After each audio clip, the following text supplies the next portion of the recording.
took mine off, so, but good for you for wearing it. So, well, welcome. Mark, are we live? Awesome. So welcome to the Nampa City Council meeting. And it's great to have those that are in the audience and those that are also online that are joining us this evening. Citizen participation is so incredibly important. So thank you for those that are engaged and for our faithfuls that are always there. We appreciate it greatly. Thank you. So we have a tradition here that I love, and that is that we open in prayer. Pastor Boyd, thank you so much for returning to open us in prayer. We appreciate it. And Boyd, I'm going to let you say your last name. Yes. Thank you, Mayor. Chikatula is my last name. Not chicken tuna, but Chikatula. Good evening, everybody, and thank you again for having me here tonight. I just want to read a couple of verses and we'll pray, and then together we'll pledge allegiance to our flag. In Proverbs chapter 33, verse 11, actually verse 10, the Bible says, "The Lord brings the counsel of the nations to nothing. He frustrates the plans of the peoples. The counsel of the Lord stands forever, and the plans of his hearts are for all generations. Blessed is the nation whose God is the Lord, and the people he has chosen for his inheritance." Let us pray. Father, we thank you that as the City Council meets tonight, I know that they each recognize that they're sitting in this position today not because they deserve it, not because they have what it takes, because they are relying on you to give them wisdom. And for the city, we rely on them to hear from you, Lord. I pray, God, that every decision that is made in this house today will be one that will bring glory to your name and will also bring a benefit to many generations to come. I thank you for our city of Nampa, God. I pray for your protection over this land. I pray that the gates of hell would not prevail against our city. We pray, Father God, against the pandemic, and just pray, Father God, for healing for those that are suffering in our community, that you bring healing and restoration in the name of Jesus. God, we thank you for our mayor. We speak a blessing upon her. We thank you, Lord, that she depends on you. And for that, God, we give you praise. In Jesus' name, amen. Do you join me for the pledge? I pledge allegiance to the flag of the United States of America and to the republic for which it stands, one nation, under God, indivisible, with liberty and justice for all. Thank you. Pastor Boyd, thank you for your heart. Absolutely. Thank you for your service to our community. Appreciate you, ma'am. And you know what is so special? I don't know if anybody else caught it, but I loved doing the pledge with your accent. Yes. Joining, right? It's we. That's that right. was very special. Thank you very much, ma'am. Thank you. Yeah, have a good night. Thank you. Let's begin with roll call. Rodriguez? Here. Brunner? Here. Mucci? Here. Bauer? Here. Haverfield? Here. Levi? Present. So we do have a couple proposed amendments to the agenda. Item 7.3, we're taking the variance section out of this passage of the ordinance. And we will address that as we get to it, but it'll be less the variance of Nampa City Code requiring the 22-foot of roadway frontage. We also are going to, public hearing 6.3 has been withdrawn, so we will not be doing number 6.3 in the public hearings. Those are the only amendments I'm aware of. Are there any other amendments to the agenda that anyone is aware of? Okay, seeing none, I would stand for a motion to approve the agenda with these amendments and the consent agenda as proposed. So moved. Second. Thank you. Roll call. Brunner? Yes. Mucci? Yes. Bauer? Levi? Yes. Rodriguez? Yes. Haverfield? Yes. The next item on the agenda is our proclamations, and I have a proclamation that we're going to do this evening. And this is a call to prayer. So I'll read it, and the council members, you have a copy in front of you. Whereas Mayor Garrett Nancolis initiated a call for prayer for our good neighbors in Caldwell, designating October 10th as a day of fasting and prayer. Whereas the Treasure Valley experienced a dry spring and high summer temperatures in 2021 that evaporated water in reservoirs and irrigation canals, resulting in lower reservoir levels and a shorter irrigation season. Whereas these extreme drought conditions have adversely and significantly impacted agribusiness and livestock production. Whereas rain and snowpack would provide great relief to the agribusiness, livestock production, wildlife, and natural habitats, as well as raise the water levels in our reservoirs for summer activities and lower the wildfire risk. Whereas the city of Nampa and its neighboring communities are in great need of relief from the dangers of a prolonged drought that a prolonged drought presents.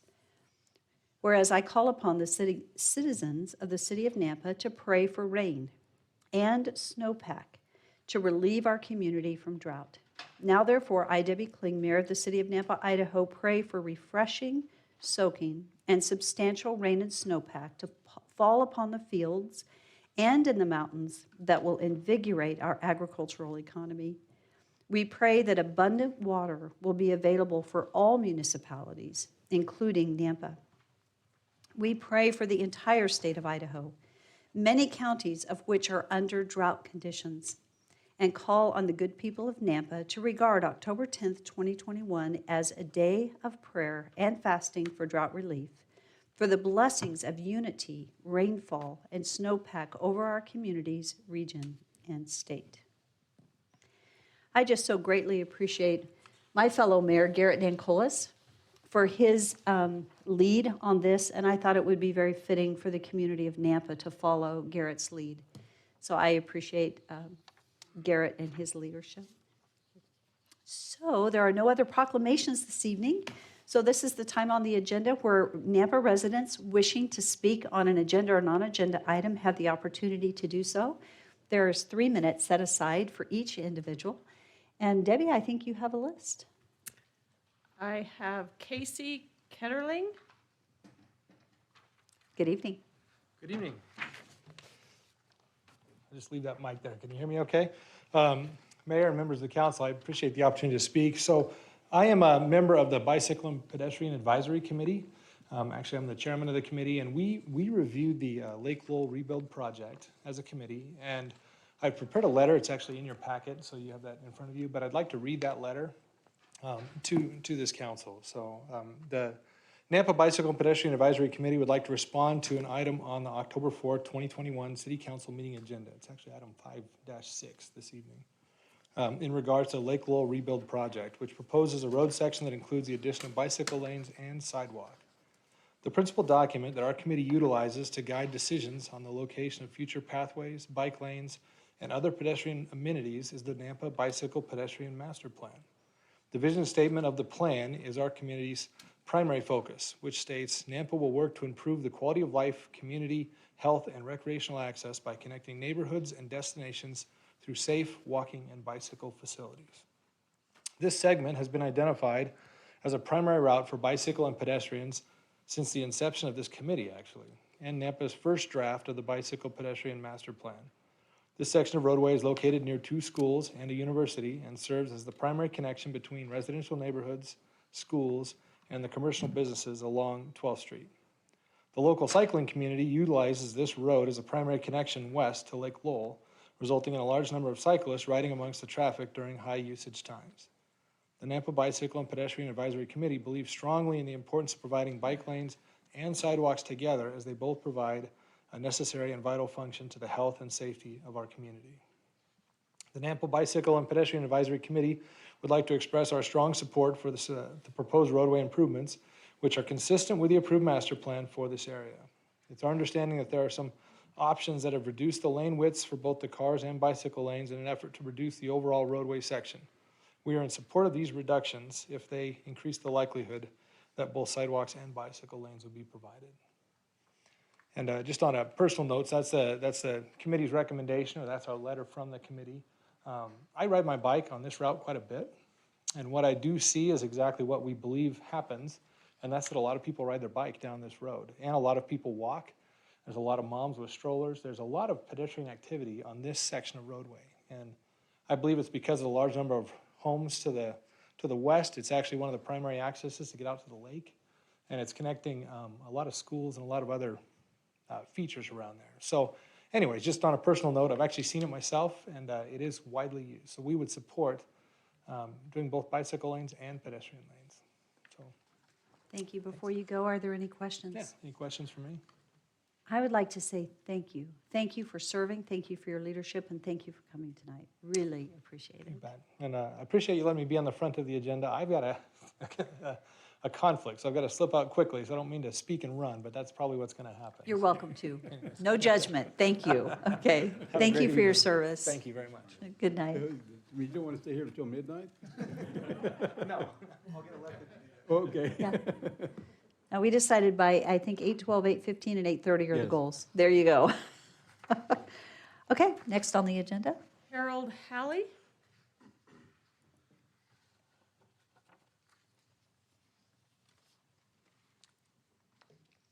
Thank you for going ahead and restating your name and your address. My name is Harold Haley, and I live at 647 Lake Lowell Avenue. I've lived there for 50 years, and I'm not opposed to this project on Lake Lowell. There's just some issues that the people that are impacted there have. Those of us that are being affected by this project don't seem to be able to get clear answers to our questions about it. One being this 8-foot wide sidewalk.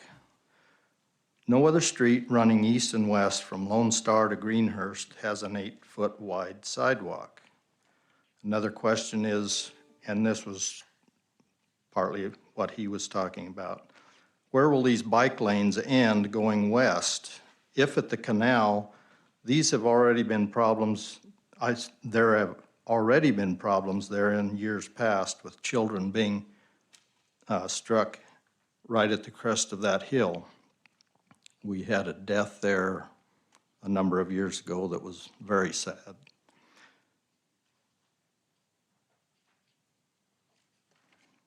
We're being asked to be excited for this wonderful improvement to our street, but the only ones that I've seen who are excited are people who are not impacted by this project and do not live on Lake Lowell.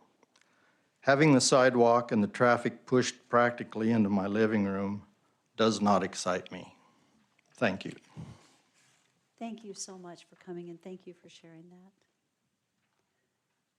I have Larry Olmsted.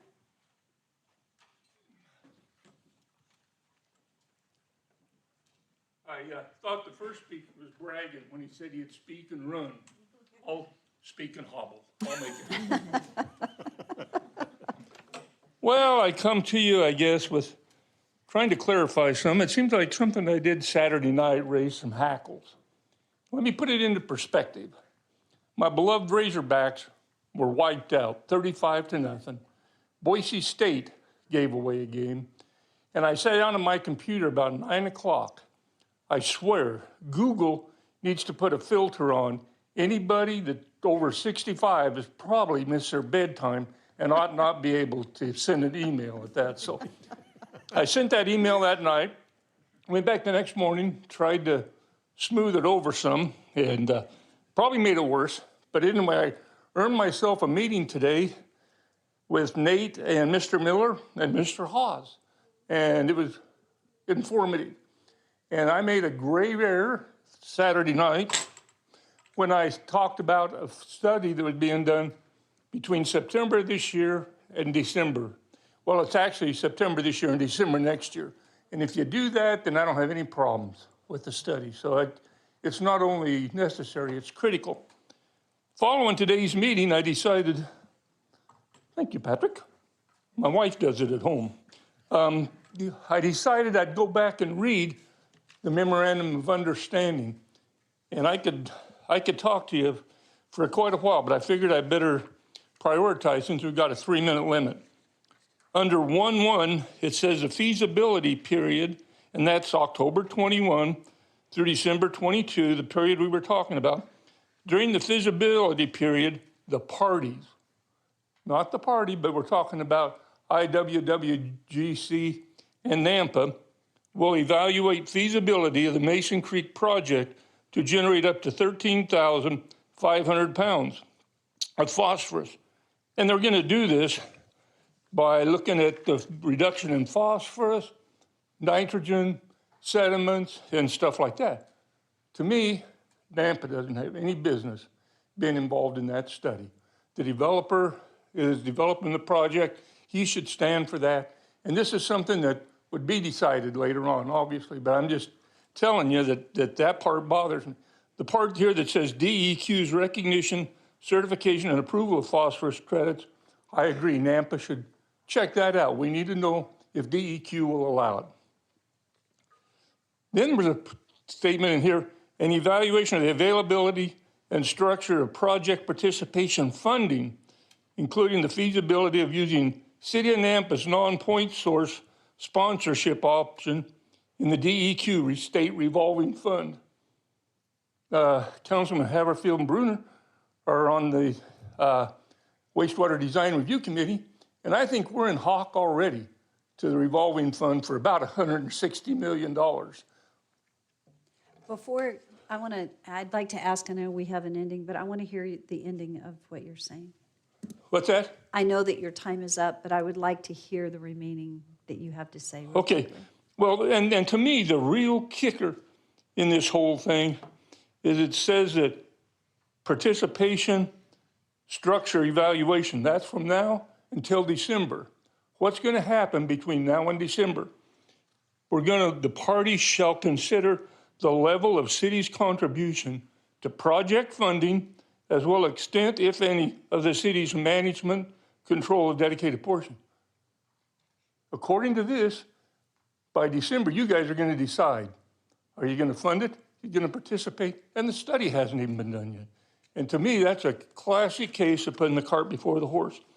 The only thing that I see really neat is it says, except as set forth in under Section 3, nothing contained herein shall be construed as an actual agreement or contract. The MOU is intended to have no legally binding effect, but is an expression of the good faith intentions of both parties.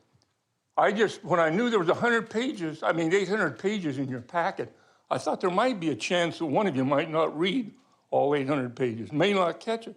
I think it's something that deserves serious consideration. Nate's going to make a presentation later, and I think Mr. Hawes and Mr. Miller will be available. They talk great things. They talk environmental leadership, near and dear to my heart, but they talk Nampa dollars, near and dear to my heart. Thank you for your diligence, Larry. We appreciate you. Thank you. No problem. Mayor Clean? Yes. I would like to go back to Mr. Haley just for a second, just to say that, Mr. Haley, it appears that you haven't been notified as to what the new construction, the new upbringing is. You haven't yet? So, Mayor, I'd like to have someone get a hold of him and kind of update him on what's going on that Lake Lowell issue. I mean, I think we need to let him know. And actually, what I would suggest, I'm trying to think where it is right here. It's 5/7. I hope to be through 5/7 before 6:30. I'm not sure Nate, no, it's not Nate. So Jeff, where are you? Can you speak to that and answer his questions? Okay. And/or speak with him even now before he leaves? Thank you. So let's address it while you're here, since you took the time to come tonight. Thank you so much. Okay? Michelle Tripp.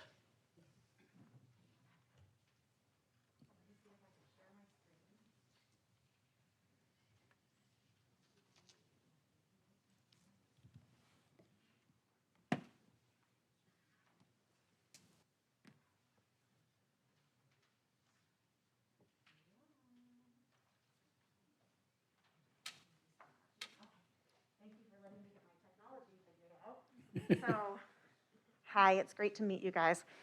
So my name's Michelle Tripp, and I'm the principal at Centennial Elementary, and I'm not the star of the show today. I'm just here to kind of do a introduction to the star of the show, which is Liam MacArthur. He's one of our amazing fifth graders that I'll tell you a little bit more about in just a moment. I wanted to brief you guys on our Centennial Arts Integration. It's our Centennial Elementary program that we've started this year. So we've been working on building it the last 2 years, but we've rolled it out this year, and Liam is one of the amazing kids who's made this possible. So briefly, why did we adopt an arts integration focus at our school? We wanted to increase engagement, achievement, and joy for the kids in our school, as well as our staff and our community as a whole. We wanted to have something amazing at Centennial that people can come in and see and be a part of. So we've done several things. Excuse me. The program itself is teacher created, and it's based on research on what works best for students. The kids are more engaged. The more kids are engaged, the more joy they will have at school, and the more joy, the more learning that can occur. So we're just excited about that. There's several parts to our model, which I won't go into too much detail on that today, except to tell you that the first part is arts integration, and our first showcase is on November 10th, 11th, and 12th. We're going to open our doors to the whole community between 5 and 8 p.m. on all 3 of those days, and we would love to have anyone come and visit those days and see the amazing art that our students are doing. The halls will be full of music, performance, visual arts, sculpture, all kinds of amazing art.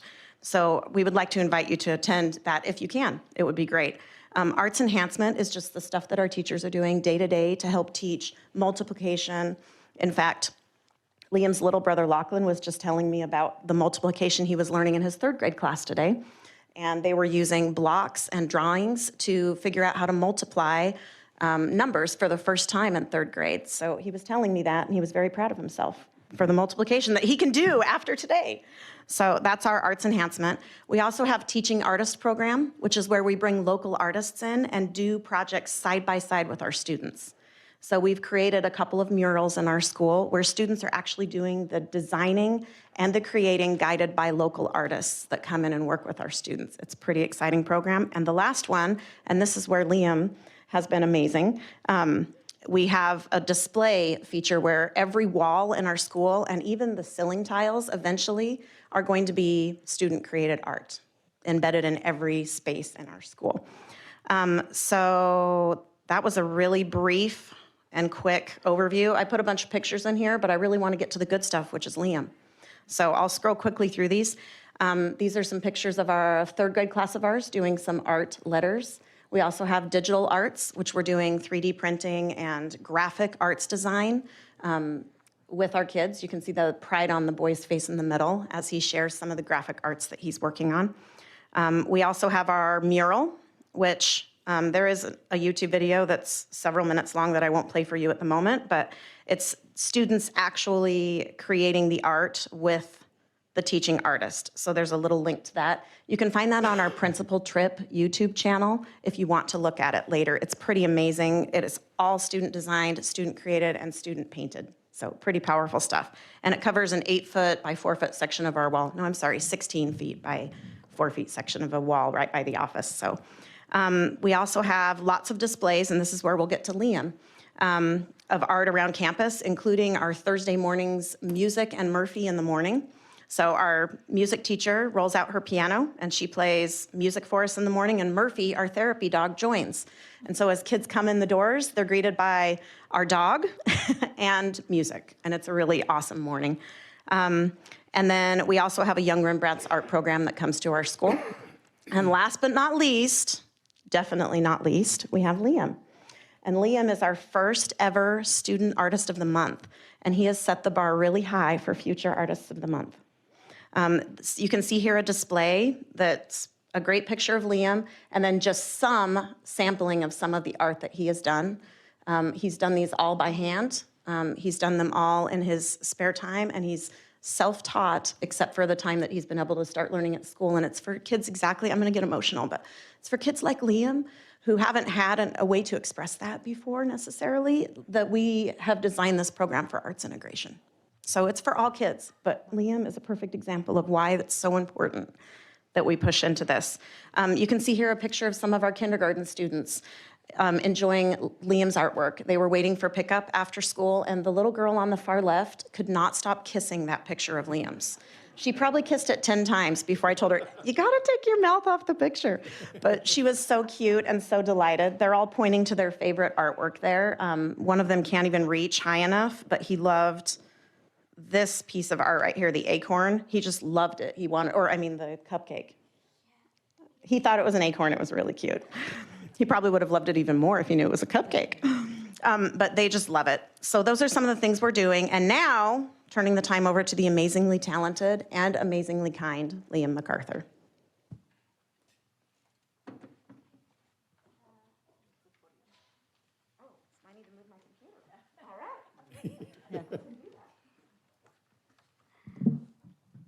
Good job.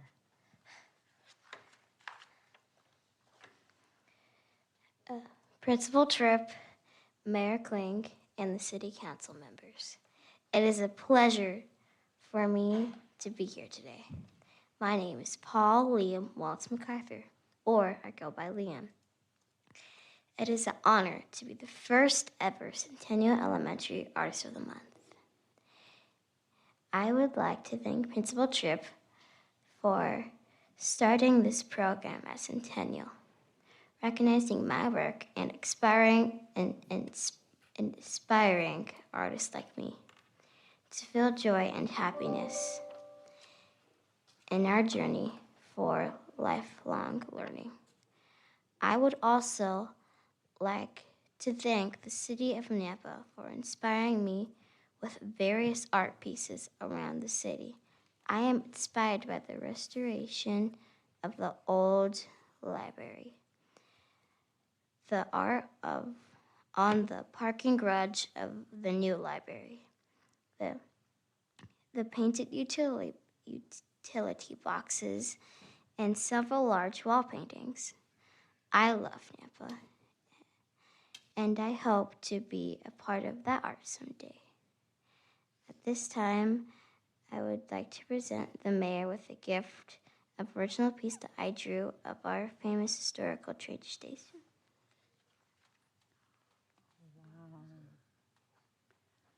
Wow.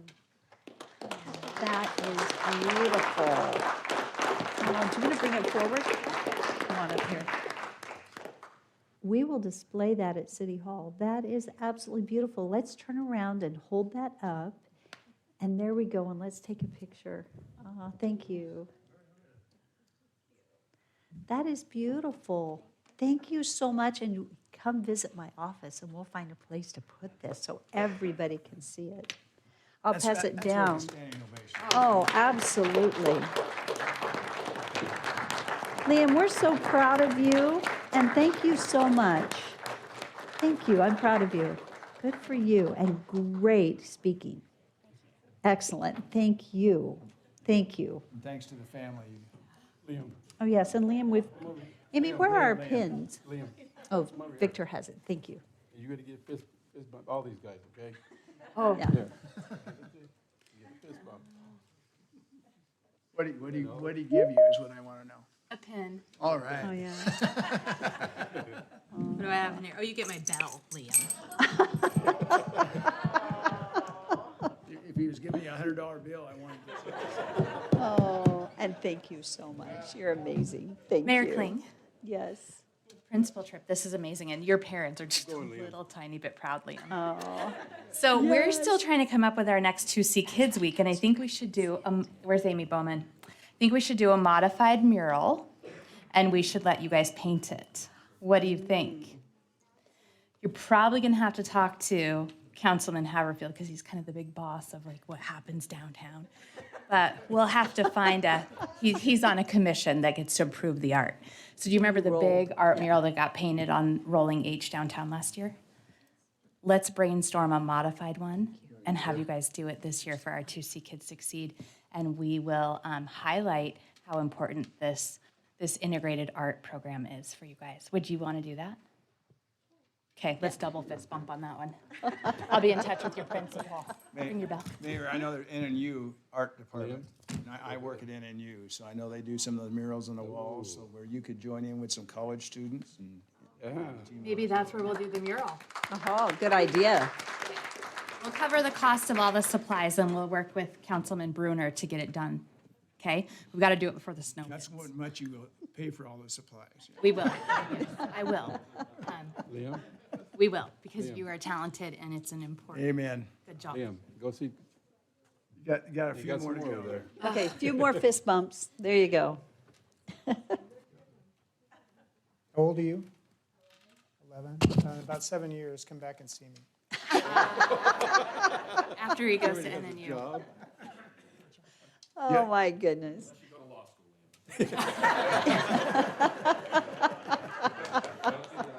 Oh, my goodness.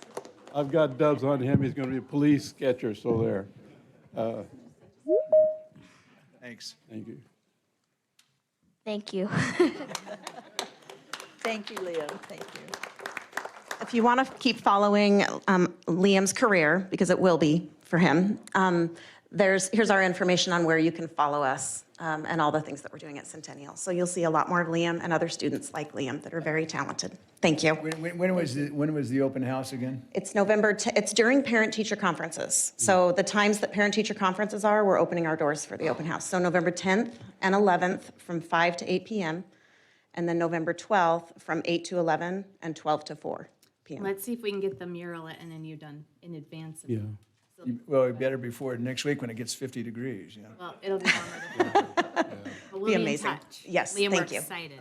Thank you. Mayor Kling, if I could. Michelle, thank you for all you do for the students at Centennial. This is a new program that we didn't know anything about. And when I spoke with you, I wasn't sure either how in-depth this is. And it does so much more for our community and for our students. So I'm wondering if you could, are you going to plan on expanding it because of the positiveness that comes from it? Yes. Yeah, so this is our first year rollout, and the building leadership team is a group of teachers that have kind of designed the first year rollout. And we have an idea of where our vision is eventually, but it's unlimited potential on how big it can go Well, and how so much many- we want to impact. So Yeah. many good positive things coming from Centennial. And even other schools. Oh, yeah. Yes, Yeah. absolutely. That's what we wanted. Okay. Yep, you bet. Thank you and good job. Thank you. Thank you. Thank you. You don't have to stay for all the rest of it. It's not quite as interesting. Oh, I'm sure. And our next is? Travis Fredrickson.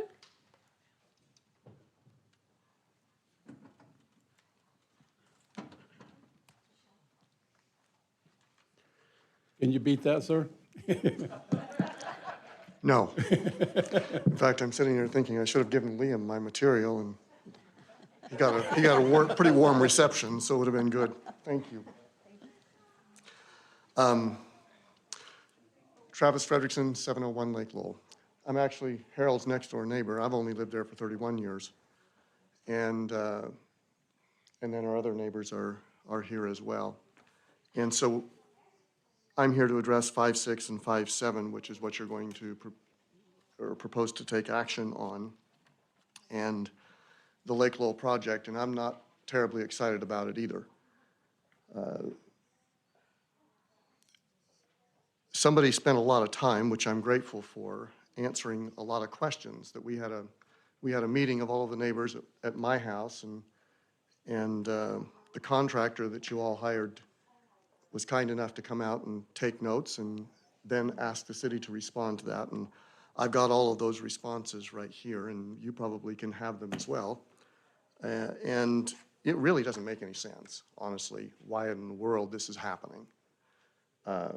Why you're putting 10 feet of bike lanes in. I understand the gentleman that indicated that that's a heavily used bike area. Yeah, it's not. Come sit in my front yard for an hour and you'll see that nobody rides their bike there. There's probably, on any given day, there's probably 24 buses, 40-foot buses that pass by there. And because of the sand and gravel pit that's out there, there's probably another 24 heavy commercial vehicles that run that regularly. So to think about putting heavy bike traffic on that particular stretch is just a farce. 8-foot sidewalks, and you're saying in your own document that, yeah, we didn't do any studies on how many people actually walk up and down there. We just think there should be 8-foot sidewalks. But not 8-foot sidewalks continually, just 8-foot sidewalks in this section that we're going to do. It really doesn't make any sense. And so I would encourage you to please take a very serious and heavy look at the purpose for which you would do this, because some of us are impacted very, very heavily. As Harold talked about, It's right in the middle of his front yard. You've got an action item here on parking, taking away all of the street parking there. If you do this project, not only would you take away the street parking, but just in my lot alone, you'd take away the opportunity for 6 vehicles to park, just in my property. And believe it or not, we use that frequently for things that happen at my house. And I'm all for safety. I walk my little grandson to Centennial, probably 3 or 4 days a week. And it is kind of scary. I certainly would not let my children walk that street. And if Principal Tripp were here, she would tell you that children cannot walk along Lake Lowell Avenue safely. It's zoned so that a bus has to pick you up, even from where I live. So there is a need for something to be done, but not what you're doing. The cost of what you're doing is significant, and it's on many of us. And nobody asked us. We were just told, and that's wrong. Thank you. I'm sorry, I forgot your last name is Travis. Frederickson. Travis works, but Travis, Frederickson okay. is the last name. Mr. Frederickson. Okay, so how much actual frontage are you losing off of your front yard by feet? On a footage basis, I can show Or you the a set- picture, but That's okay. Do you know just off the top of your head about that 25 feet. off from the road into your yard, you're going to lose about 25 feet? Okay, and that's what equates to 6 cars Yeah, so across your we put in driveway. a circle drive. We Right, have a lot okay. of concrete on the front of ours. Ah, And so two spots here, 4 spots here. okay. Mayor, just questions. When you say 6, that's a lot, when like you hold events or gatherings or whatever, is that what you mean? You're not talking about just your own vehicles, are you? No. No, that's what I thought. Those are not out there on a regular basis, just when you have people that are coming together. Okay. Yep. But this, Thank you. but once you take away that street access parking, not only do you remove what's on my property, but now you remove even the temporary capability of being able to park on there. Now, of course, Amazon and UPS wouldn't be subject to that, but the rest of us would. Okay, thank you so much. So, and the next person? Gary. Yes, that.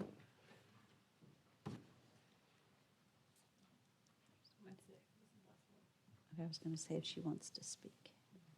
I live at 713 Lake Lowell, and next to Travis. I have 10 people live at my house, and we have probably about 12 cars. Literally, the sidewalk will go to 6 feet from my front porch. So I have 4.5 mounds, and I have a full basement, and every year at wintertime, I've had 2 to 3 sets of tire tracks up on my mounds from the neighborhood across, from people coming out too fast, or you got the high school kids that are hot riding down the street and lose control. If you guys take away that, I have nothing protecting the front of my house. So when your guys' people came out, I asked them, I said, what am I supposed to do now? If a car goes through the front of my house, they're gonna drop into the basement, and it's gonna destroy my house completely. So I don't understand why almost all the kids are across the street using that sidewalk. They don't ever come on our side. So to take away all that and eliminate driveway space, of even being able to get out onto Lake Lowell, like if I come out with a trailer on the back, the cars are coming by so fast. If I don't have that leeway to be able to shut the gate to keep the kids in or the dogs, then that means I have to leave my gate open until I get out into the intersection. Then I got to get out of the car, go back, shut the gate to turn around and come back. So it just doesn't make no sense. So, I mean, I really would like you guys to consider especially the houses that have the housing tracks across of the road from the cars coming out and literally losing control when it's icy and stuff out. Because every year, at least have 2 to 3 lanes of tire tracks going up my mountains. And I know that that's saved the house, because one year I had to push a girl off the mound who actually, I have a plow out in front. She knocked the plow clear out into the driveway and was up on top of rocks. And we had to literally pick her car up and push it back to get her off the mound. So I just wanted you guys to consider that, because it really takes up a lot. I parked 2 cars out front, and Grant, I own probably 4 cars myself. My sisters own 2 cars each. My dad owns 2 cars. And so I just want you guys to think about the people that are impacted by the affected. Thank you so much. Thank you. Appreciate you coming. What was your name, sir? Gary Kunau. Last name? Kunau, K-U-H-N-A-U. Okay, thanks. And did you want to speak? You're not signed up, but did you want to? Yes. Sure. Okay, come on forward and give us your name, and then you have the same, and address in the same 3 minutes. I'm Travis's wife. Cheryl Fredrickson, 701 Lake Lowell. We've lived there 31 years. Have loved living there. We came up from Phoenix and just thought that Nampa has been a wonderful town to live in. As it's grown, it's still a town. It feels like a town, not a city. But to see it get so busy on that road, and like he was saying, my kitchen looks out. When I stand at the counter, I look out that window. I know what goes down that road. And the kids who come down the road from schools, they cut across Hawthorne, which is right there, and go through Dallin Woods. They do not walk down that road. I'm just telling you. If there's no impact study done, why are we doing a project like this that's going to cost millions and millions of dollars? I'm a taxpayer. We work hard for our money. Everybody in this town does. We spend our money in this town. You know, if the taxpayers realized what kind of money is going to be spent on a useless project, and I'm just telling you, it's useless, because to take, there's the gal next to Gary, it's going to take up all of their driveway. They have nowhere to park. It's going to put the sidewalk within feet of their front door, and it takes away all of their driveway because they don't have a garage. I don't know what they're going to do. I mean, this makes no sense. And all because of, I understand having these really great projects. You look down from above and, you know, you've got this wonderful, you know, we're going to do this wonderful project, and everybody up here is looking at it. But you're not ever looking down and down and down, and there's the people who actually live there. You know, and do you really look at what does this mean for the people who have lived there for 31 years, 50 years? You know, yeah, you'll buy our little bit of land there. Okay, it's taken us 20 years to grow enough trees there to kind of block off that road. And like Gary, we don't want people, you know, running off that road into the front of our house already. And if you move it all the way up to my front door, they're going to be hitting my house, you know. And it just makes me sick inside. You know, that's the only home my kids have known. And it just really makes me sick inside to think that we're going to lose that. And what about our property value? It's gone. Thank you for Thank you. asking. Thank you for coming. asking. Thank you. I think that concludes our time this evening. Unless I think we've hit our limit, right, of the number of people that we actually do in open meetings. So we'll move on to the next section on the agenda. We do not have any agency or commission reports. If the council doesn't mind, I would like to rearrange our agenda and go ahead and move to item 5.6 on the agenda, which is our task order, so that while our guests are here, we can address this particular item. So we've got about 15 minutes before public hearings. So Tom and Jeff will go ahead and move forward with item 5.6. And whoever's going to present, I appreciate the fact that you've had the opportunity to listen. And as we get started, let's address the questions. And I think one of the things is the impact study that's been done. And if you could just give us an update. So Mayor, Council, I took lots of notes, and then Jeff, he can come help me out to answer these questions. So we, obviously, you see in the packet, there's been some correspondence with these folks, and we had a meeting and heard from them, and actually we did reduce the road section down based on their comments, trying to reduce impacts on their residents. There is no doubt that there is some impacts, and that's a hard decision to make. Can you remind us, without me searching for it, how much did we reduce? So I think it was roughly, I was looking for it as we're talking. Do you remember? Yeah, I have it. Okay, come on up, Jeff, you can answer that. Mayor, City Council, and appreciate the neighbors coming in today too. So we, from the initial conversations with the neighbors, we had a 12-foot lane either direction, a 13-foot interior lane, and we narrowed that down to 11-foot lanes and a 12-foot lane.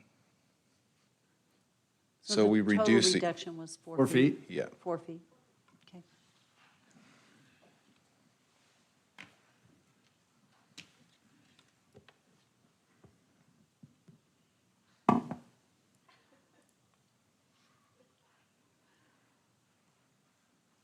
I'm just checking the number just to make sure. So, 5 to 6 feet far away from private property is one of the bold items. yeah, so the back of their sidewalk is 5 to 6 feet farther away than what was originally planned. So I have a drawing I could show you. You want to continue on and I'll look at the. That would be great if we could see the visual. I would appreciate it. Thank you. So another one of the questions, Mayor and Council, was what's driving the 8-foot sidewalk? So it's actually, the answer to that question is on page 225 in your packet.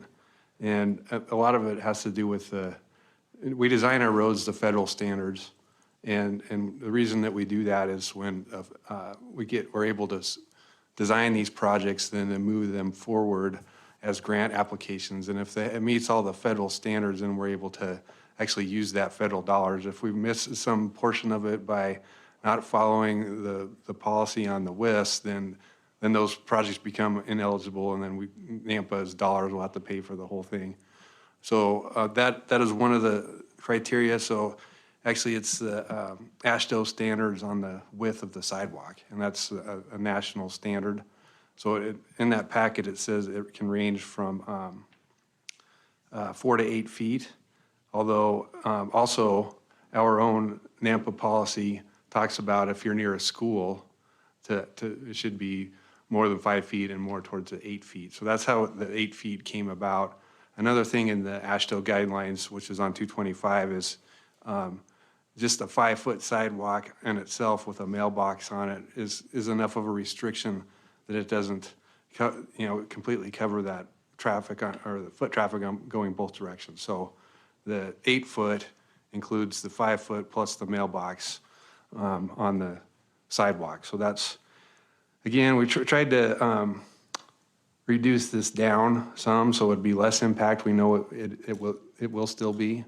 And then if there's driveway constraints as we're going through this next phase of the design, we certainly can look at maybe we build something for these customers to try to minimize their impacts of the loss of the off-street parking, and that's something we can totally do. Tom, could you tell us the total change in frontage that is coming off on that? Is it the same being taken off? It's just on the one side, right? It's just on the one side, Mayor. Okay, and the total amount, again, that is coming off on that 5 side? to 6 feet was from the original plan to our revised plan. But from the original plan, what was the total footage that was coming off? What is it, and now You with the have that, revised Jeff? plan, which is 4 feet less, how much is coming off of the frontage of all these properties? So Mayor and City Council, this was the original plan. If you can see the road section, you have, starting at the top, it's a 5-foot sidewalk, and then 12-foot lane and a 13-foot center turn lane, a 12-foot lane, a 5-foot. Mayor, I get frustrated with just not getting Yeah. to the bottom line. So Yeah. net now, with the revised plan. Right. How much property are these folks losing from what they have So we originally asked for- currently today? Councilman, we originally asked for 40 feet. So we cut that back No, I to don't 30 care about feet original, of I'm talking road. about now. This is where we're at right now. Which is So how what many is it? feet?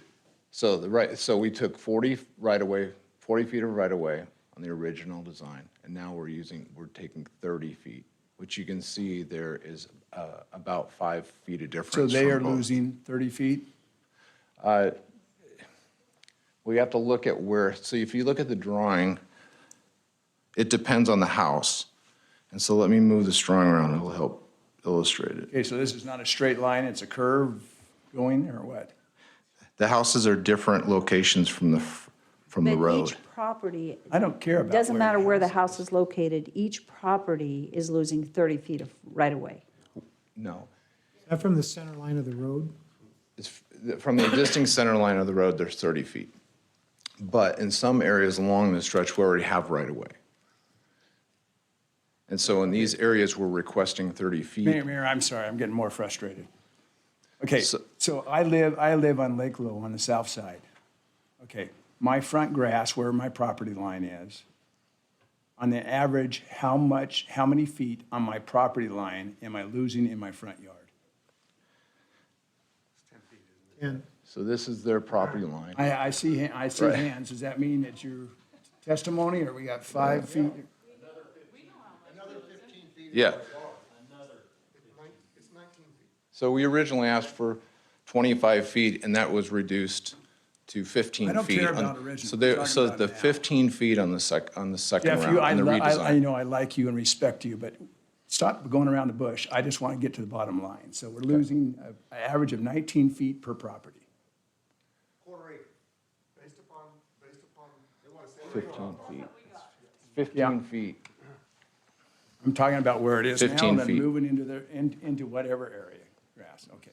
But some houses sit closer even than ours. I don't, yeah, and I don't care about how close they sit. I just want to know how much property line that you're losing. Yeah. So I will have to say, just because, and thank you. Yeah, We- anyway, I just, man. So, and thank you, Darrell. So we do have a certain process, and that is, this is not a public hearing, and so we can't have you speak from the audience, and I know, thank you, that's okay. So, just so that we keep the order in the meeting, Councilman Haverfield will move to you, but I'm thinking that I'd like to hear a little bit more information on the process that we went through that brought us here, and the fact that we did do some community meetings, it sounds like. And it sounds like there was some adjustment. But we didn't do a public hearing on this, and we don't have to do a public hearing, correct? It's not required. But that might be something to consider. Councilman Haverfield. A couple of years ago, there was considerable road work done in front of the high school. So the current curb position at the high school, is that what you're going to be matching up as you go down further? Okay, so Correct. there's no work anticipated in front of the high school now. Obviously, that's pretty new improvement. Done. So that's what we're looking at, is something that would be in alignment with that. Mayor Kling. Yes.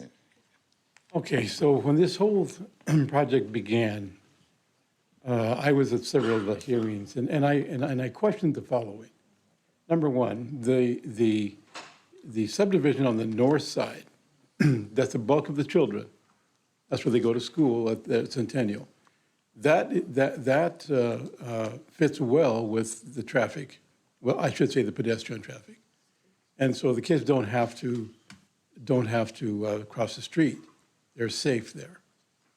However, when I first noticed this idea come through, I questioned, number one, why are we utilizing the south side of Lake Lowell when the ability for the kids coming from Augusta to having to cross the street is they can go all the way down in the street. So I thought, well, that's not right either. So they're in the borrow pit or on the grass.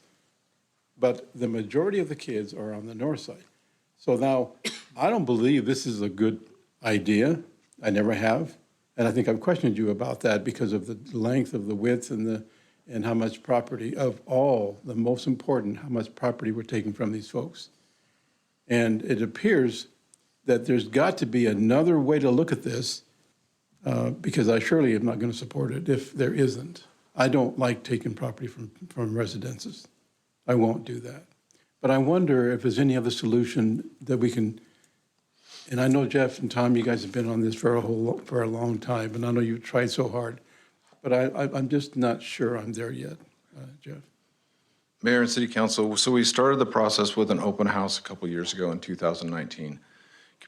Communicating with the property owners, you see a list and Exhibit C of all the communication we've had with them. It's a page and a half. And I understand we're always trying to weigh what our standards have. It's the principal arterial. That means it's having regional traffic flows with impacts to neighbors. And so when we first did the design, we went back and we looked at what we could trim and still stay within being able to receive federal dollars by having bike lanes. And with the new money coming down, the potential to have this shelf ready is very important. And then we were also weighing how much property we were taking from these folks. We went back and talked to them. So we have backed that up. And so we have reduced the lanes to as minimum as we can. We've kept the bike lanes. And then there's that connected sidewalk on that. We've taken a run at it. We've reduced it. We feel like the additional design costs that are needed to kind of adjust this will be offset by the reduced right-of-way takes we'll need from the property owners. We certainly will work with each property owner when it comes to expanding driveways and things that we can do to mitigate some of the impacts, but these are tough projects. I think it's a principal arterial. That means there's a school on the other side of the street. There's a high school down the road. It connects to 12th and Midland. You're going to have a tremendous amount of traffic on this road, and you already do. And so having a curb line where you have an offset of a sidewalk is also about in the same place as the edge of asphalt is where that curb line is going to be. So the sidewalk's going to be closer to their house, the actual roadway and the bike lane. In some situation is in similar location. So like I said, these are always tough situations, and I understand the property owners being here, but we're trying to weigh the design standards we have that are approved, bike and ped standards that are approved in the bike and ped manual, and then we're looking at impacts to property owners, and we came up with a second solution. So, Mayor, if I may, and I'll try to keep it a little more low-key than before. So it does make a bit of sense. We're losing federal dollars if we don't have bike paths. Is that what I'm hearing from you? yes, and then we don't have a road standard that meets that. So you're talking about how busy arterial this road is. I'm pretty simple. It does not make a bit of common sense to put bike paths on a terribly busy road where trucks and bikes are going. So what I'm hearing from you, though, what do you weigh? Lose federal dollars because they want bike paths, and then we give up safety because we accept those federal dollars. Does not make a bit of sense to me. Can you go back and restate then the federal dollars, where we are today? And you know what candidly, what I'm thinking is that we need to bring this back, because I don't think we're going to be ready for a vote this evening. Sure. But Yeah, good. can we, I need a refresher on. So, Mayor, I was going to recommend that we table this till next one, and we'll go through and look at it a little closer, but, and then we'll make sure that the trigger for federal dollars involves the bike lane and the sidewalk, and come back with that answer. We'll double check it and look. Because that's kind of where we came to this. That the alternative solution would be no sidewalks on that side. And, if that meets federal standards, then, that's something we can bring forward to you. And the statement of, well, nobody's using that side is maybe because there's no sidewalk there, and also people, houses change ownership, and then kids move in other parts of town, and all of a sudden now you have a need on that side. We've seen that happen before. And so safe routes to school is important. We want to make sure we get this right. So if we could just table this and bring it back, that's what I would recommend, Mayor. Thank you. I would agree with that. Excuse me? Okay. Second. And I'd like the motion to include items 5, 6, and 5, 7. Yes, okay. Okay. That's a good motion. Second. It's been moved and seconded to table items 5, Thanks, 6, and guys. 5, 7 to a future date. Thank you. Any- Mayor, clean. Yes. Tom and Jeff, I really appreciate the work you do. None of this is easy. I do ride my bike there. I'm one of the weirdos that do. I ride my cruiser bike down there, and the chip seal's tough to ride on. But there are a lot of kids there, and I think that for me, safety has to be a priority, along with property owner rights. So I do think it's the right thing to table this right now. There are a lot of little kiddos who I see walking to school on their own. And whether they're on one side of the road, it's because it's the only place they can go. And so the path dumps out onto there, and then you have unprotected areas you're trying to go across if you can't make it across the road. Not all kids will cross at a hawk. They'll cross where they think they can run across. And so I appreciate the sightline that you're giving to this from the safety perspective, and I also appreciate the testimony you all gave tonight. Hopefully there's a meet in the middle. I don't know what that looks like yet, but we have really amazing people They're good. related to this, and I applaud and appreciate both of you very much. Yes. Thank you. Thank you. Is there any further discussion? No, I think Murphy, the comfort dog at Centennial, needs to spend some time with Darrell. That was the good cop, bad cop in the scene. Think I need to get over there before November 10th? They're not gonna let you in. Okay. How about roll call? Just give me the straight scoop. Okay, roll call. Rodriguez? What? This is the Oh, I'm motion sorry. to table. Yes. Brunner? Yes. Mucci? Yes. Bauer? Yes. Levi? Yes. Haverfield? Yes. Okay. And it is 6:32, so thank you for coming this evening. Please stay in touch, and you're welcome to reach out with further comment, and we'll be, yeah, thank you. Thank you. Okay, so staff communications and other new business items will take place after we get done with the public hearing segment, and I'm sorry for those of you that are waiting that we didn't get to your item first, so I apologize for that. So we do have 3 public hearings this evening, and I don't anticipate them to take too long. So our first public hearing is action item 6.1. This is a zoning map amendment from Gateway Business to Light Industrial Zoning District and a development agreement in order to build a ditch witch of the Rockies Equipment Dealership and rental location with a garage for the equipment or implement sales. This is the land use for the large or heavy equipment land use category at 0 East Hunt Avenue. And this is for Drew Bridwell, representing Orange Power Group LLC. And thank you, as our applicant is standing here, go ahead and give us your name and address. My name is Jesse Christensen, HECO Engineers, address 2151 West Willow Point Avenue, Nampa. Drew and Gary Bridwell, I believe, are on the Teams call listening in, so they had to travel. And I think I stood up a little too early. Thank you, Mayor, Council, you're fine. for listening to me. I just have a few slides. I don't think I'm going to take very long to go through this. We're looking to get a light industrial zoning designation because the city of Nampa doesn't recognize the small equipment any differently than it does large Caterpillar equipment and stuff like that. When in reality, a lot of the Ditch Witch equipment is smaller than a standard car. So first slide, just kind of showing where we are. I don't really care for the new Google Earth image because it's kind of blurry and doesn't show it very well, but this does show the growth in the area and the fact that there's a few lots left open, including the one that we're looking to put our building on. We're next to a lumber yard, which is zoned light industrial. I believe the city of Nampa allows the stretching of the zoning designation by one lot, so I think that kind of fits. Across from the Idaho Center, next to the Toyota dealership, I just wanted to share with you a few of the images of some of the buildings they're building them right now, or they're have been completed in the past. This is a rendering from Leighton Davis Architects of what we expect the Ditch Witch dealership to look like here in Nampa, with the landscaping around the outside, parking, concrete curb and gutter. This is the Oklahoma City location. They got done building recently. one of their nice locations. Actually, all of their locations are nice. The Tulsa location here. This is the Salt Lake City location down there that was done with the same architects. Leighton Davis did this one. Worked out pretty nice for them. They like this one. We're implementing some of the things they like down there and some of the things they wanted to change a little bit up here in the wash bay and a few other things. So that one's quite nice. This is the Little Rock project location. It broke ground recently in Little Rock.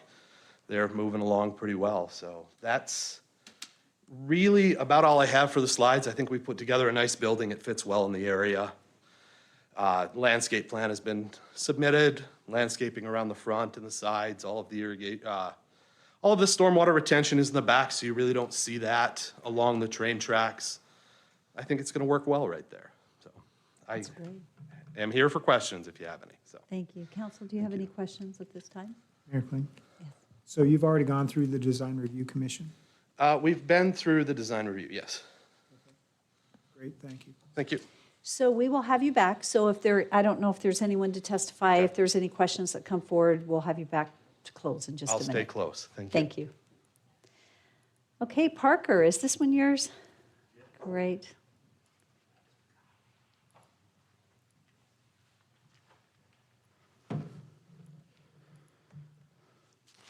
Thank you, Mayor and Council. The action requested is a zoning map amendment from GB1 to IL for equipment and implement sales, larger heavy equipment. The site is 5 acres. The surrounding land uses, there's Bronco Motors to the east, Office Park to the south, Idaho Western to the west, and the railroad to the north.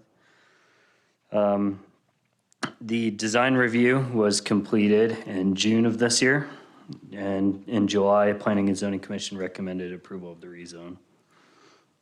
The future land use is commercial, but just to the west, it is industrial and it can be stretched to this parcel. Utilities are all available and have capacity. We've seen the elevations for this. A site plan.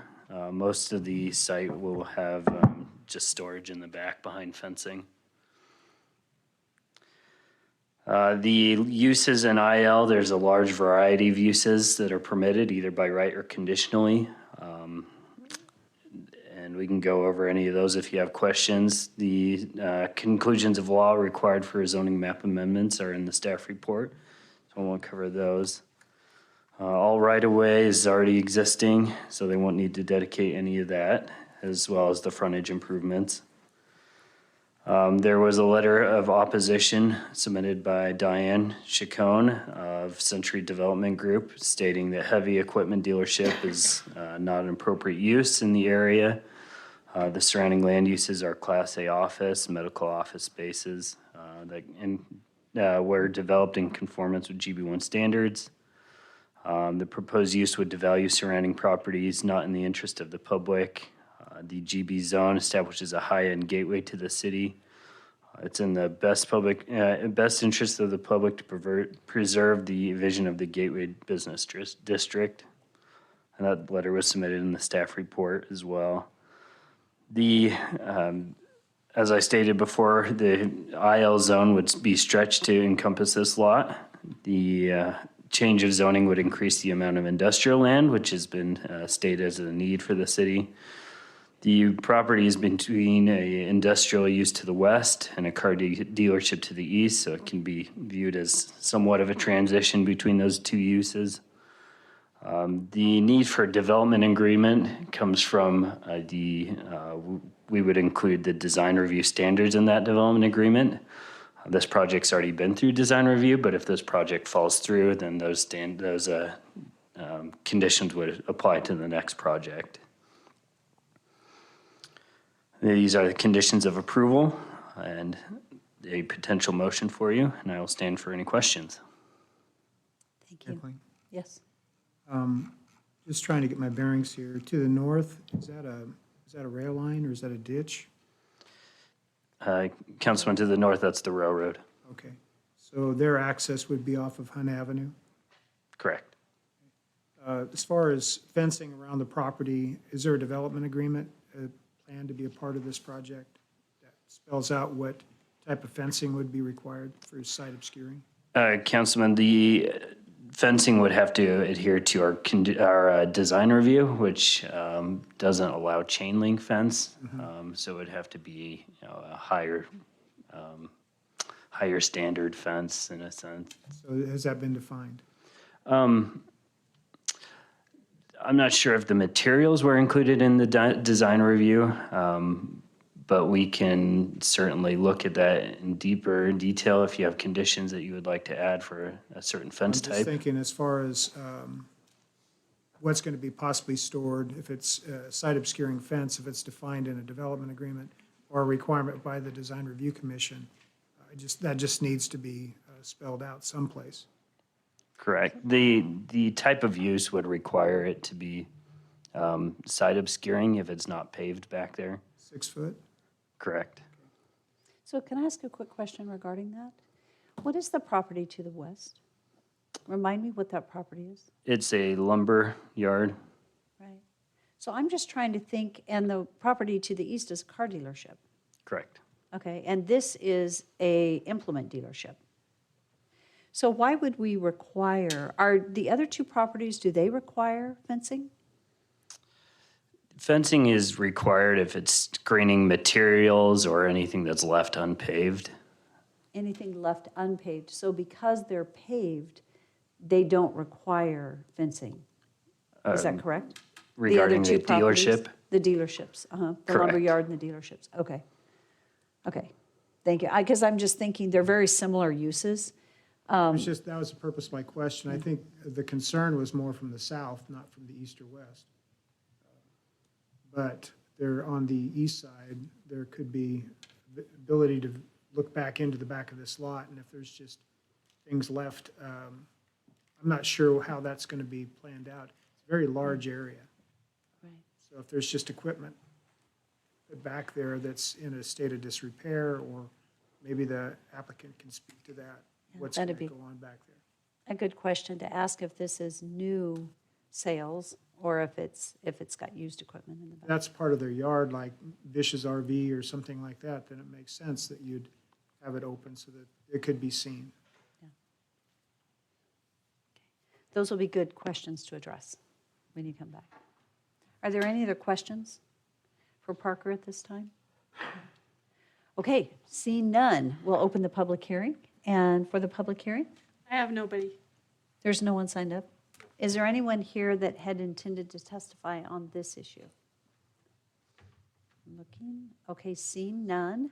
This is an opportunity for Mr. Jesse, I believe you said your name was, to come back and address the issue of your actual sight lines and if it is fully paved, if it's unpaved, and what the other uses are in that area.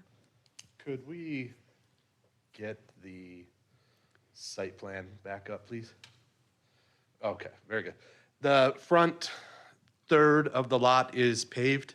The back part of the lot is going to be unpaved, grassy swale around the outside. We have recently started talking fences with Christie, I believe, and know we need to follow the City of Nampa requirements for the fencing materials.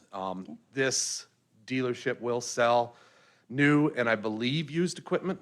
If I'm wrong, Drew or Gary should probably chime in and tell me. And it will also repair equipment, sell and rent equipment out, all of the above. So there will be equipment in there getting worked on in their garages, and there you go, on the site.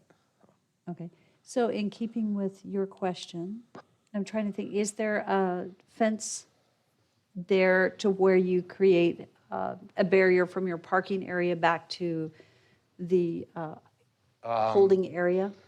There was a fence there, but we took it out because we were putting a fence along the front of the property, across the entrances with a gate, probably automatic gate at some point, so we were putting a fence all the way out front. Oh, got it.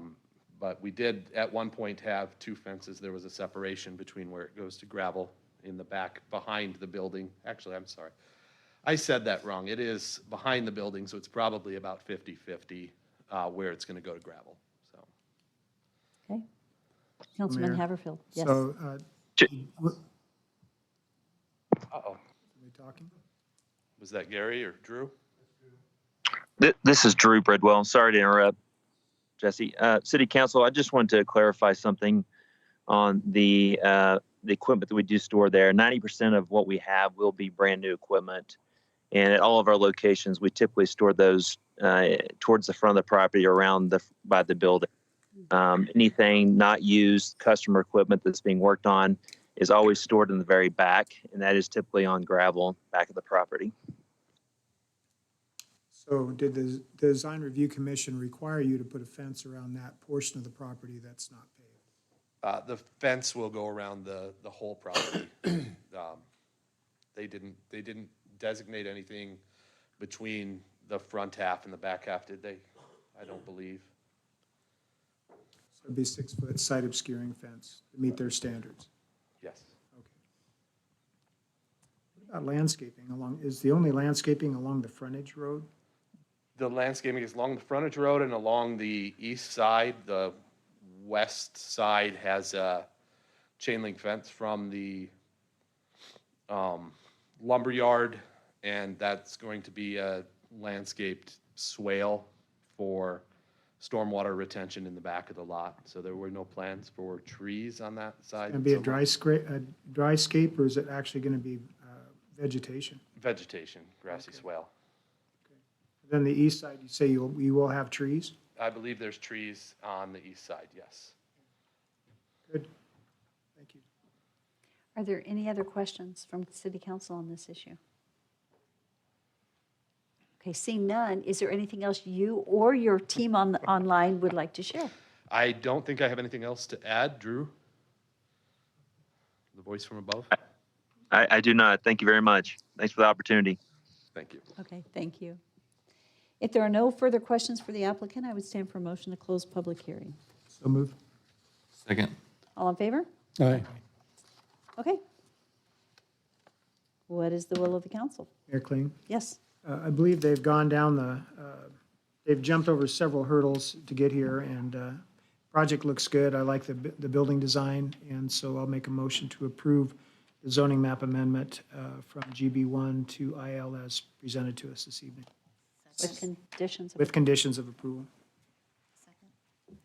It's been moved and seconded. Is there any further discussion? Seeing none, roll call. Rodriguez? Yes. Pardon me, Brunner? Yes. Mucci? Yes. Bauer? Yes. Levi? Yes. Haverfield? Yes. Well, congratulations. It's going to be great to have a retail location for Ditch Witch. So good for you. Quite excited to get moved out of Boise. Well, we are thrilled to have him here. So that is awesome. Wow. That's all the record, right? On the front page of the Statesman tomorrow. Well, we welcome you. Yeah. You did it yourself. Thank you very much. Thank you very much. Thank you. Okay, we're moving to public hearing item 6.2 on the agenda. It's an action item. This is a variance to Nampa City Code 10-8-5B and 10-8-6C, requiring a minimum 20-foot setback for accessory residential structures. This is to build a garage that is flush with the existing home's front yard setback from the property line of 15 feet 3 inches. This is at 207 West Sheridan Avenue. This is in an RS6 for Ronald Huddy Galloway, representing Ochomango LLC. I probably said that wrong. Okay, and then we've got a phone ringing. Shall we pause for a moment and see what that is? No one answered, so. Okay, our applicant. Thank you, and thank you for stating your name and address. My name is Ronald Galloway, and that is not Hootie, it's Judy Galloway. Hi, Judy. Thank you. And we represent Ochomogo, which is the owner of the house we live in. City Council and Mayor, it's nice to be here this evening, finally. This is a process that we began in March, and it has taken us this long to appear before you. I have several things I could address you on, but they would be scattered and wouldn't be applicable to this particular situation, as I just want to get a permit to build. So it's been eye-opening and interesting that people are talking about the setbacks. that the city apparently owns. We had no idea that you should be mowing our lawn for us because there's so much of it that's apparently owned by the city. We just want the garage to be even with the front of the house, that's all. If we set it back to where your ordinances state for old Nampa, not new Nampa, then we could potentially hit a sewer line and a water line. We might be able to get around it, but anyway. So we're not asking for anything major, and just would like to have that taken care of. I would like a meeting with you, Mayor, after this is all done sometime down the road, and we can talk about some things that are dear to my heart, like best practices, which I have had some experience with over the years. So I think welcome that's it. that, and I look forward to it. Okay, I think Thank that's you. it. Are there any other questions for Mr. Galloway at this time? No, Mayor, I just want to disclose, and Todd Legal can help me here. I have Dr. Galloway, of course, I've known him for a long time. Rodney and he Like and I. 50 years? Yeah, have too many years. Have communicated, not regarding this project, but the length of time that it took, 11 weeks for this to actually come. And so anyway, I'm hoping I don't have to recuse myself since we have not, but I have, through email, through phone call, and through personal visit, Dr. Galloway and I have been in touch in the last 2 weeks, so. Madam Mayor and Councilmember Brunner, I don't think that would require you to recuse yourself. You weren't talking about the merits of the hearing, and you did disclose what the discussion was. So you're okay. All right, thank you. Thank you. So we'll have you back, as you just saw. Rodney? All right, thank you, Mayor and Council. And just quickly in response to that, we have discussed the need for moving these projects up a little quicker, and so we are going to be holding a special meeting on October 25th. So we've confirmed that, and we're sending out the notices to the paper tomorrow for that special council meeting. So just wanted to clarify that we're trying to resolve that issue. Okay, and Mayor and Council, appreciate you considering this project. This is actually a pretty simple one. I think we can go through this pretty quickly. You can see the property there. It's between Pine and 12th Avenue or Highway 45 and just north of Dewey Avenue. Comp plan is medium density residential. The zoning is RS6. RS6 all the way around. Public utilities are available. And here's the situation. So this is the site plan that was submitted as part of the application for where the garage should go. As you can see, this old part of town, the property boundaries or the property lines are extremely far back from the sidewalk. And that causes us challenges a lot. We go through this quite frequently. Because the building itself was constructed before the 20-foot setback requirement. And so now even the home is not compliant with our 20-foot setback. So to put a garage flush with the front of the existing home doesn't comply with our 20-foot setback. So it's hard to justify why this isn't allowed when a new home being constructed on a similar property would be allowed because the property line wouldn't be so far back. So I would say that that's probably the crux of this matter here. The property from back of sidewalk to the property line is 14 feet. Typical is 2. So there's that situation. A total distance from the back of sidewalk to the front of the building is 29 feet, 9 inches. There's only 15 feet from the property line to the front of the building. So you can see the issue there. Our applicable regulations, we've gone over this before, but 10.86C is a minimum property distance of 20 feet in the front yard. And in addition to that, the second part of that is under number 1. It states that even if it's a structure, it should be no closer than 20 feet. So the applicable regulations for variances, you know these, they need to have an undue hardship and all the other conditions that we've talked about, and I'll highlight just quickly. The hardship is number 1, extraordinary site characteristics is number 2. It's trying to prevent us from depriving an applicant of privileges enjoyed by owners in the same zone. And then number 4 is it should not constitute a grant of special privilege. Just because a certain individual is trying to get something accomplished doesn't mean that it should be approved through a variance.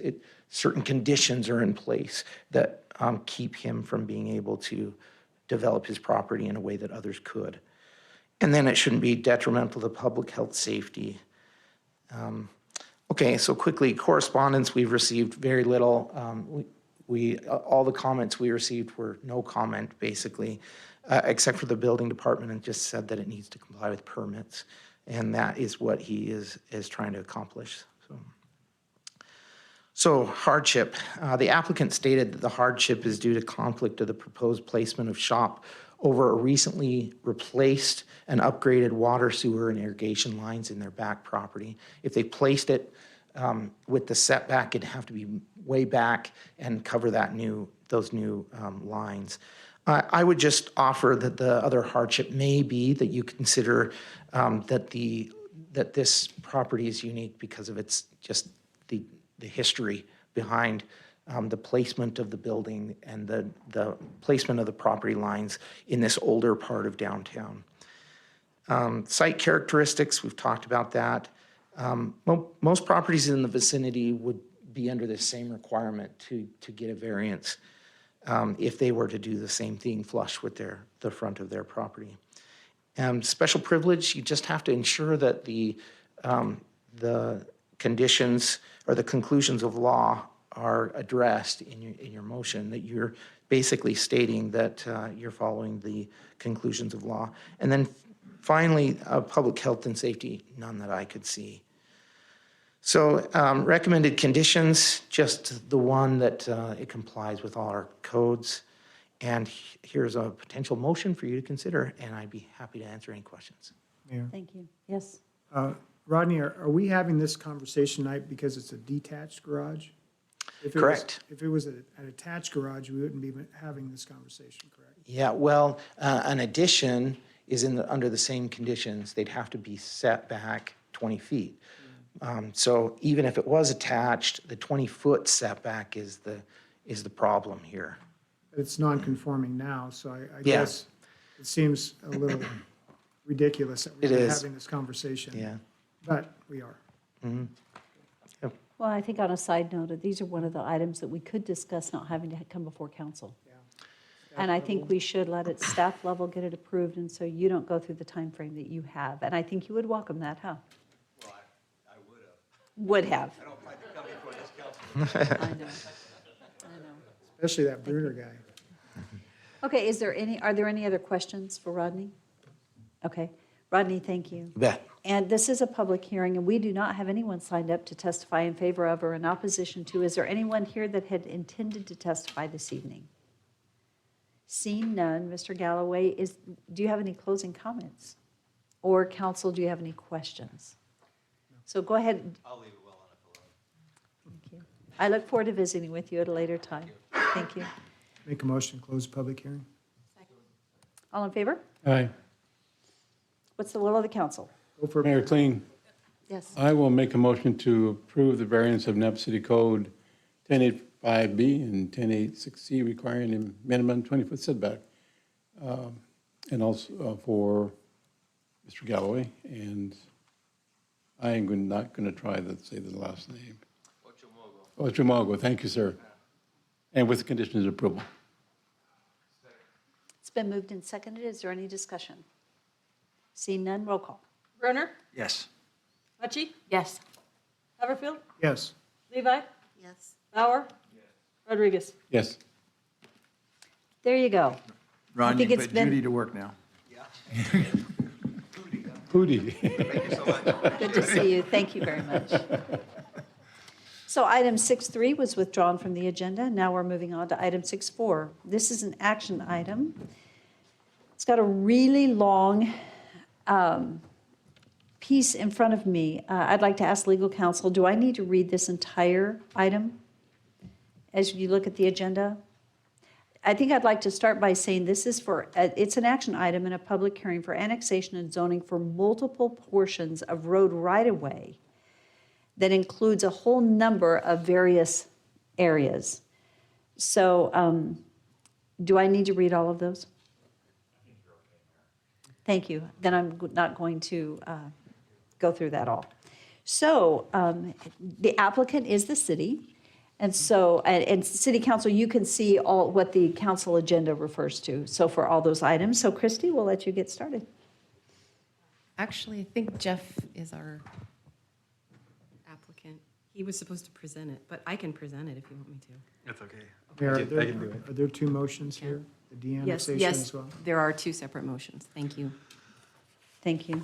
Mayor, council, so I'll try to be brief on this. So this is just a routine annexation of roads that we work out with Napa Highway District annually. We have an MOU with them.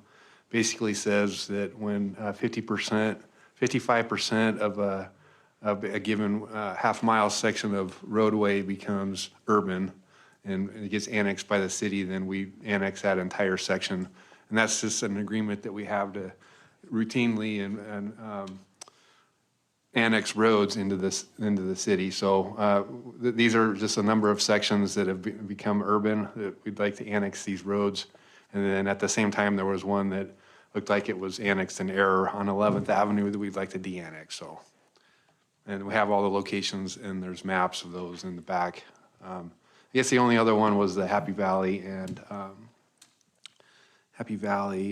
let's see, it's Victory Road.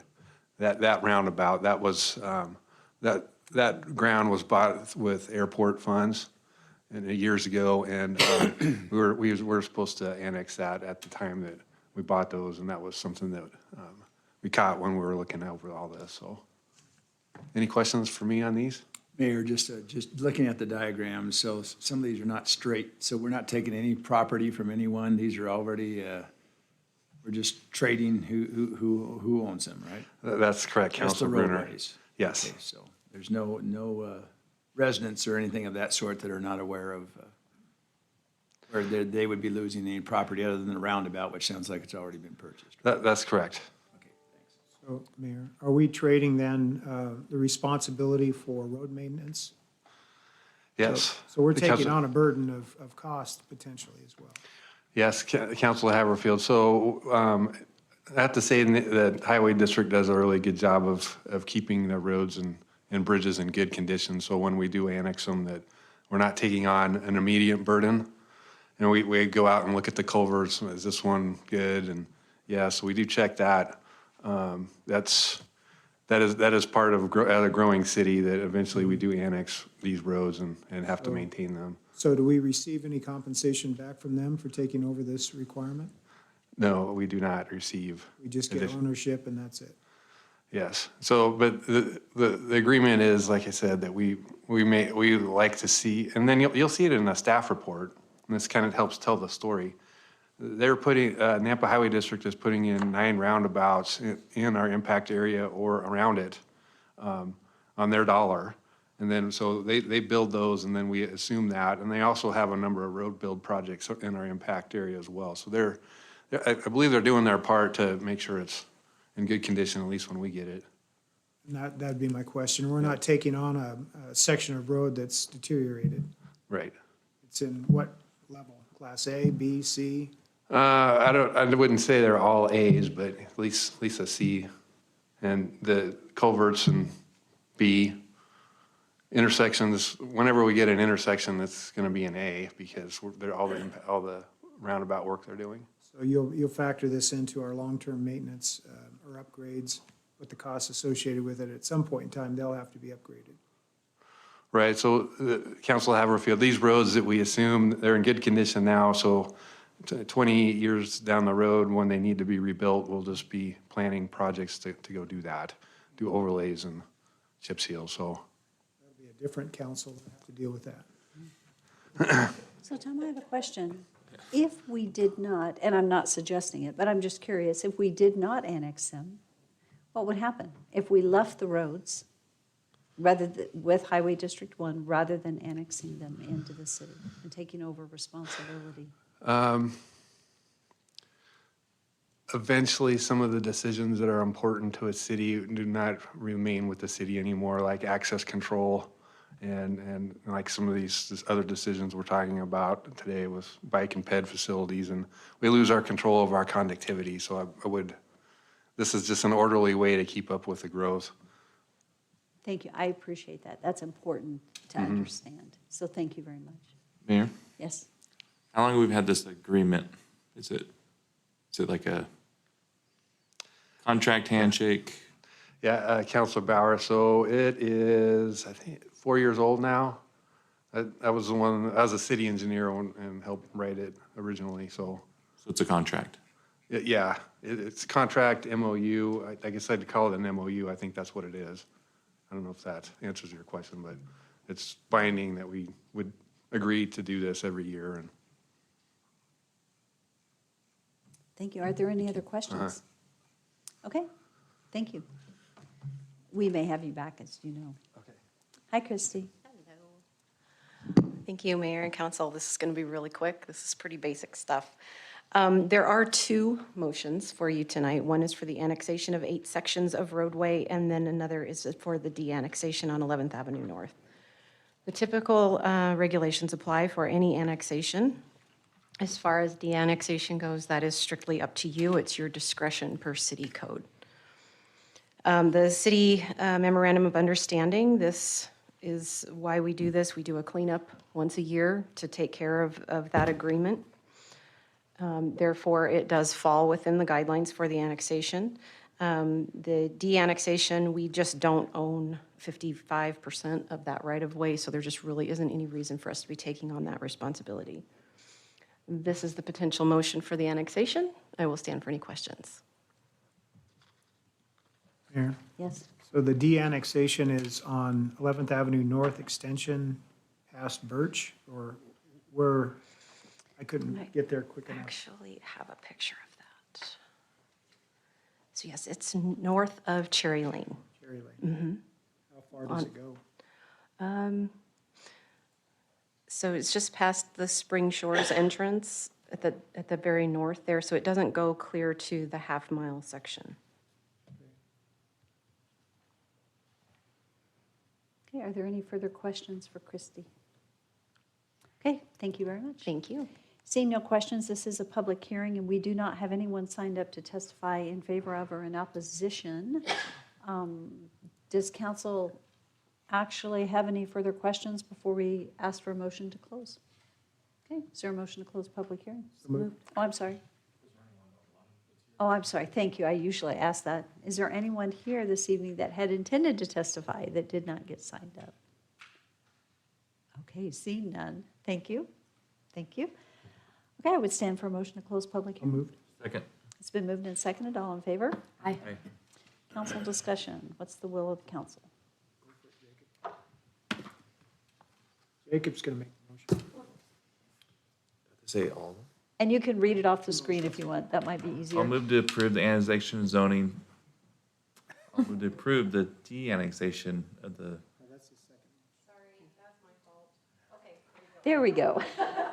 I move to approve this annexation and zoning for multiple portions of the road right-of-ways, with zoning to match the adjacent parcels, various locations throughout the city of Nampa for Daniel Badger and City of Nampa Engineering Division. Second. It's been moved and seconded. Is there any further discussion?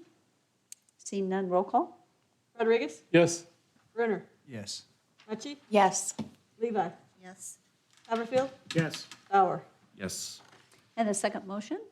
I also move to approve the de-annexation of the 50-foot wide section of 12th Avenue North, beginning immediately of 11th Avenue North, beginning immediately north of Cherry Lane and running approximately 2,626 feet north to the Miller lateral, totaling 255 square feet for Daniel Badger, representing the City of Nampa Engineering Division. Second? It's been moved and seconded to approve the de-annexation. Is there any discussion? Seeing none, roll call. Rodriguez? Yes. Brenner? Yes. Mucci? Yes. Levi? Yes. Haverfield? Yes. Bauer? Yes. That concludes our public hearings this evening, and we're going to move back to, for sake of time, I'm going to put the staff reports after our new business items, if you don't mind. That will allow some of the people that we have waiting to go ahead and move forward. And I would like to go ahead and move forward to, let's see which one it is on here. Item 5.3 on the agenda, to authorize the mayor to sign a memorandum of understanding with Idaho Wildlife and Water Quality Group LLC for future consideration of phosphorus credits. Is Nate here this evening? Tom, you're on. Is that right? He probably isn't expecting me. He's probably not expecting me to jump to it. Here he comes. He's running. Not quite. Okay. Thank you, Tom. Thank you, Nate. Sorry, we just jumped here. Yeah, good evening, Mayor. I know, I thought I was on top of it, and then I heard my name. Good evening, council members. So this memorandum of understanding with the Idaho Wildlife and Water Quality Group is for a wetlands, an activated wetlands project. Tonight we have the owners and developers of the project, Don Miller and Andy Hawes. They were before the council just a short time ago. And is where we're at is looking at entering into an MOU so that Idaho Wildlife Water Quality Group can get started on their project, and the city can get started on working with them to determine whether it's a project that Nampa wants to be a part of. So the MOU is an instrument to really help this project move forward. And it's something that staff has been talking to the Idaho Wildlife and Water Quality Group about for over a year. And the time has come where they need our help so that this project can become real. And the MOU has been drafted and reviewed by our legal counsel, and it has been drafted in a manner that there's no cost obligation to Nampa to sign the MOU, and there's no legal binding of or interpretation of an agreement or other instrument. I see legal counsel looking at me. You could probably put it in better terms and the specific section, I suppose. But what does this MOU commit Nampa to? Madam Mayor, if I might, council members. Nate, thank you. I was just looking back at you because you were looking at me, but I'm happy to chime in. So essentially, Nate said it well, it doesn't bind the city to do anything. It essentially says that we'll cooperate together and participate in negotiating in good faith and see if we can come up with an agreement. So that's essentially what it does. So in answer to Mr. Olmsted's questions, his concerns regarding, there were two different pieces. He did bring out the fact that according to the MOU language, it is non-binding.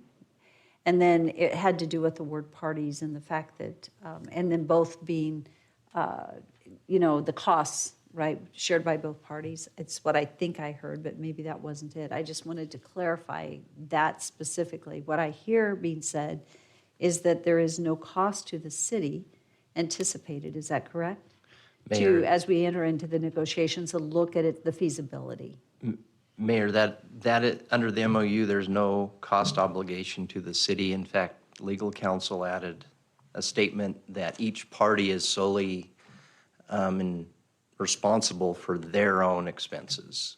So in other words, Mayor, our staff time, I mean, Right. there's that, but we're not assuming any other cost as a result of it. So Mayor, I realize there's no cost currently with this MOU. What's the potential cost down the line? Have we looked at that at all? We're talking about making a final decision by December of this year, even though what Dr. Olmsted was saying, as far as a decision to move ahead, is December of this year?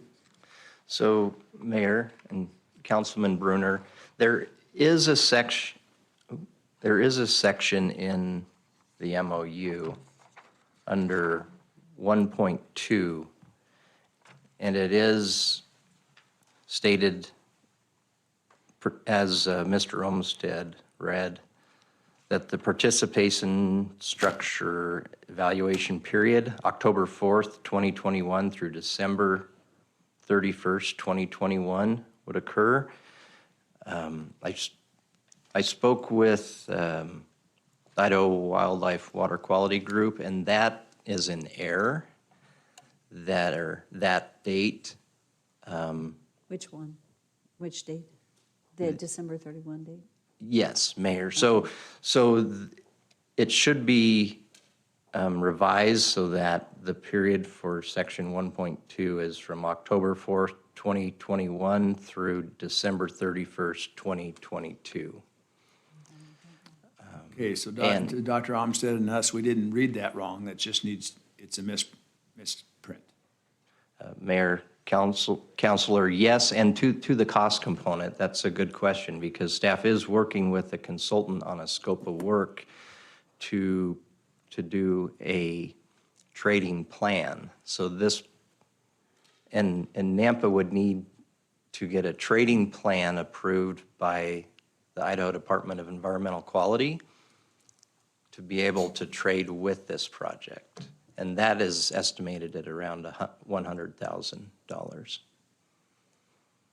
And that trading plan, if in place, we still have approximately 14 months to decide on that, or when does that final decision need to be made? So Mayor and Councilor, the trading plan, we hope to bring a task order to develop a trading plan forward in November. Of this year? Of this year. The plan itself to be developed and approved by DEQ is about a 6-month timeframe. So we would still have 6 months to factor that into whether the city, and remember the MOU is like, does the city want to develop an agreement? It doesn't say that we will develop an agreement, but we still have 6 months within the timeframe of the MOU to factor in the trading plan and what that would cost the city. One other cost is if we don't start working with Mason Creek Project and the Idaho Wildlife Water Quality Group, and this opportunity passes us by. Mayor? Yes.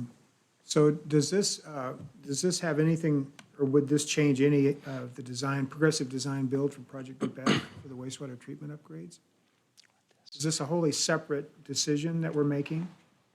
Yeah, Mayor and Councilor, this is a separate decision. It was contemplated when we did the facility planning effort, where we looked at alternative ways to meet regulatory and growth requirements. And it was decided that at that time and today, as we move forward, that we will build on the treatment plant site to meet the regulatory and growth. This may be a tool to minimize operational expenses.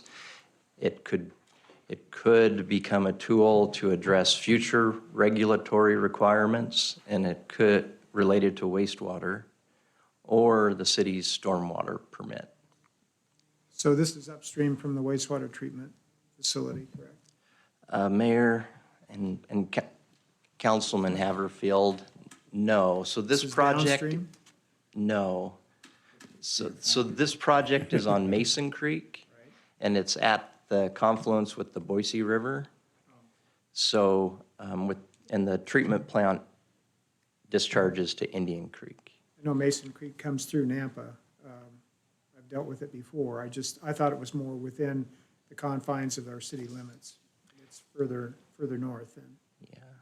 Yeah, and it's and the location of the project is, from discussions with the developers, it's a strategic location. You're at the bottom end of a heavily loaded creek.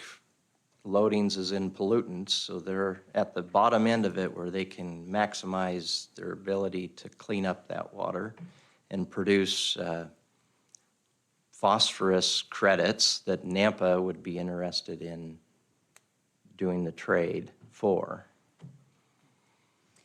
So quick question. So where or what is Nampa's contribution to the phosphorus in Mason Creek? How are we contributing to that? Yeah, Mayor, so what we do contribute to, what the city contributes to Mason Creek is primarily stormwater runoff. And I don't have that data with me, but we do have some estimates on Nampa's loading to Mason Creek. It's reported in our annual filing under our stormwater permit with EPA. So if our contribution to Mason Creek for these phosphorus credits, if that contribution is low, can we still trade the credits for our wastewater treatment plant? That's what I'm hearing, yes. And that's the benefit, is that correct? Because I'm seeing shaking heads, yes. Well, Mayor, that's the idea, and that's why we need to get the trading plan approved by DEQ, because there's that separation between Indian Creek, where Nampa's wastewater goes, and Mason Creek, where the project is. The state and EPA have been talking about this concept for many years. In fact, the city has actually met with Don Miller for many years on the concept. The Mason Creek project is moving forward. DEQ is still hoping that something like the trade that Nampa and Mason Creek project are looking at happens, but there's no clear path. That's why we need to work through the plan approval process so that there is something concrete. Is there a way to do a preliminary indication from DEQ on the concept before we spend $100,000 on a full plan? Because Mayor? that's pretty expensive to spend $100,000 and then find out, no, they're not going to approve it.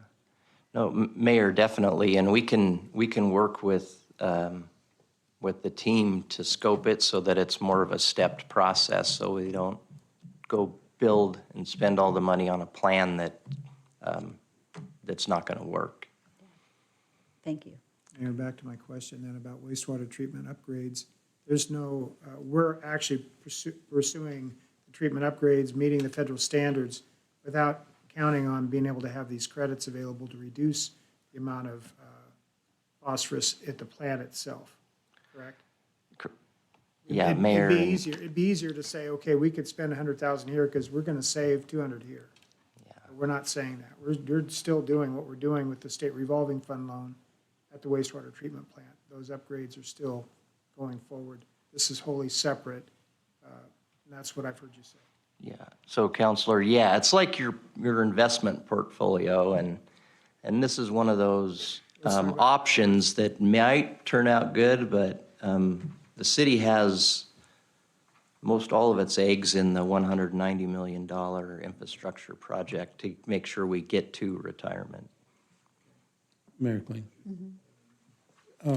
So correct me if I'm wrong, if this project should go through, the benefit might be, and that I see, is of course the credits that the city of Nampa will benefit from, currency that is. The second one is that if this project goes the way it's supposed to be, then it will help the city in reducing the water temperature, which is required by DEQ, right? So, Mayor and Councilman Rodriguez, so if it would, when we're speaking of the project, are we speaking Mason Creek or the infrastructure? I think Mason Creek. Okay. So Counselor, with Mason Creek, their project intends to remove temperature, cool down the water, and nutrients, phosphorus, the primary that NAMPA's interested in, which the city could purchase potentially, I'll say, at a cheaper cost than treating at the city facility. The big question mark is the city is in the middle of building all these new facilities, so we don't have data to say how much the city could save, if anything.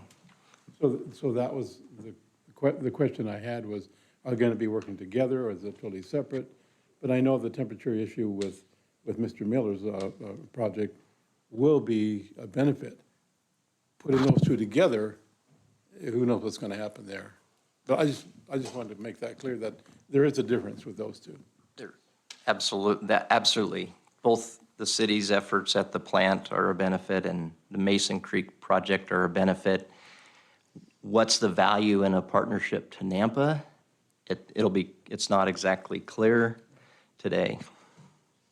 So what is the funding source for this? Because this was not, I didn't remember this in our initial wastewater treatment plant budget. So what is the funding source for the 100,000?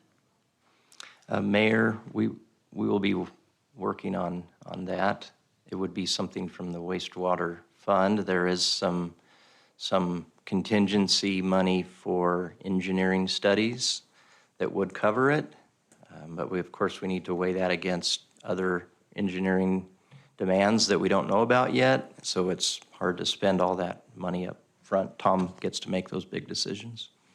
Okay, so what I understand is the MOU is not authorizing you to spend the money with a consultant. That would come back before the council.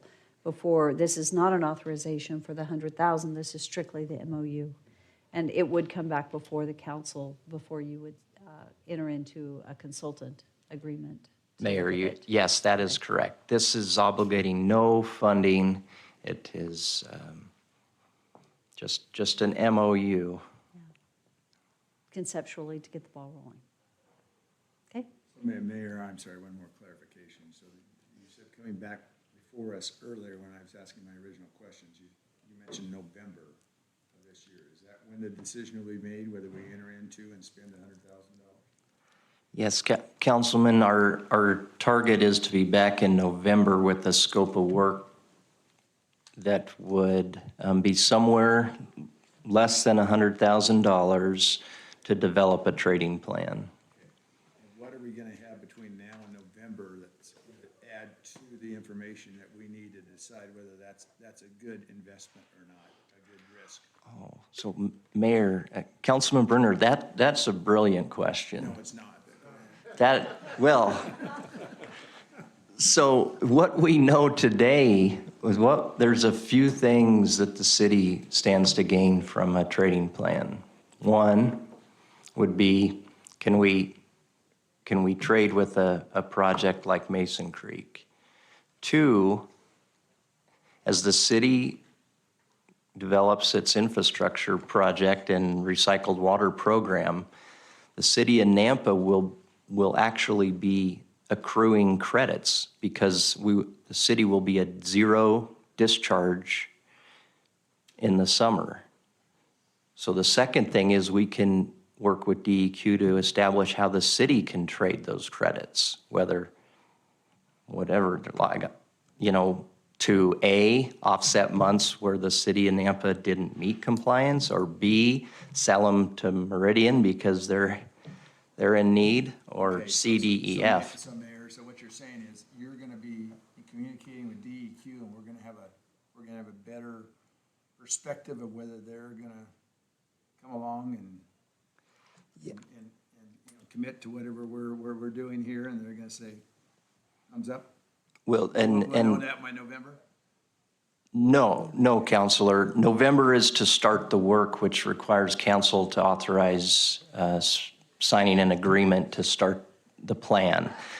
Within the next six months following this November, or whenever that date happens, the goal is to have DEQ no thumbs up. We've seen thumbs up and thumbs down from them. We've been talking to them a lot. Like I said, City of Nampa's been engaged in trading discussions with DEQ since I've been in this position, so it's over 6 years. And we've seen thumbs ups and thumbs down. What we want is an approved trading plan that says, yes, city, you can use the credits that you gain by doing recycled water. Yes, city, if you so choose, you can buy credits from the Mason Creek project, or even city, you don't have to go and do as much stormwater infrastructure because we recognize you're cleaning up the water at the plant. I mean, there's a whole lot of things. Mayor, Nate, you're saying this is 6 months down the line, possibly. That's what our, But Tom has the pressure with the risk that we decide whether we're gonna hire a consultant by November of this year. Mayor and Councilman Brunner, yes, that is our standard process. The pressure's kind of on him, which he's got big shoulders, I know, but decide, he's the one that's evaluating the risk or making the bet. Well, Mayor and Councilman Brunner and Tom. We have to approve it, but what Yeah. I'm saying is his recommendation. Well, and Councilman Brunner, and thankfully, Tom gets a lot of great feedback from staff, and we have a really good team, so. We work as a team, I'm just saying, he makes the final, hey, do we move ahead and do we take it before council in November and make a recommendation to hire a consultant for $100,000 approximately? And justify the investment. Yes. Okay. Okay, All right. awesome. Are there any further questions? Okay, so thank you, Nate, for answering the questions. Is there an action on item number 5.3, which is authorizing the mayor to sign the MOU with Idaho Wildlife and Water Quality Group? So moved. Second. It's been moved and seconded. Is there any further discussion? Mayor Kling? Yes. Nate, thanks. When you come back in November with that scope of work, will you have a better idea for us where those budgeted dollars would be coming from? Mayor and Councilwoman, yeah, most definitely, and it'll be task-oriented, and we'll build it to step through the process, so we're not spending dollars on lost causes or dead ends. Thank you. Any further discussion? Roll call. Brunner? Yes. Mucci? Yes. Bauer? Yes. Levi? Yes. Rodriguez? Yes. Everfield? Yes. Thank you. Thank you. Thanks, Nate. I think I'd like to move, I'm sorry, we've jumped all over the place today, but I think I'm going to move to staff reports because that way we could allow possibly some staff to leave. Patrick, you're first.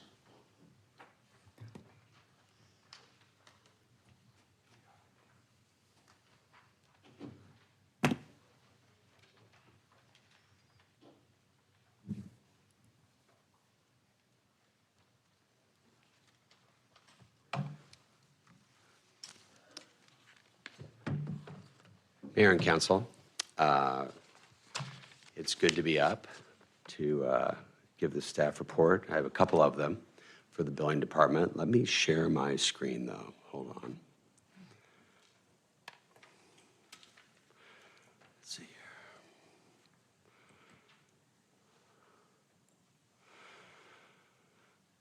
here. Okay, let's do this one first.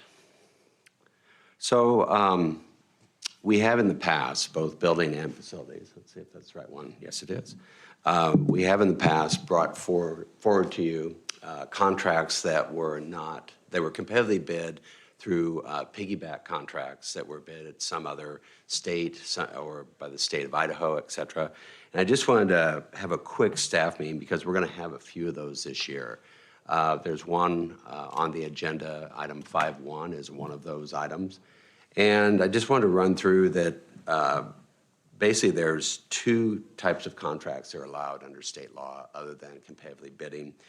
One is statewide blanket purchase orders, and those are contracts that are solicited by the state Department of Purchasing. And there's also participating addendums or cooperative purchasing organizations like Omnia Partners. That's how we've accessed Safe Built before in the past to do plan review and building inspections. It's also how we've re-roofed the Fleet building. We also used an Omnia partner to roof the Family Justice Center, put HVAC equipment, upgrade the electrical. So, and the benefit for using these is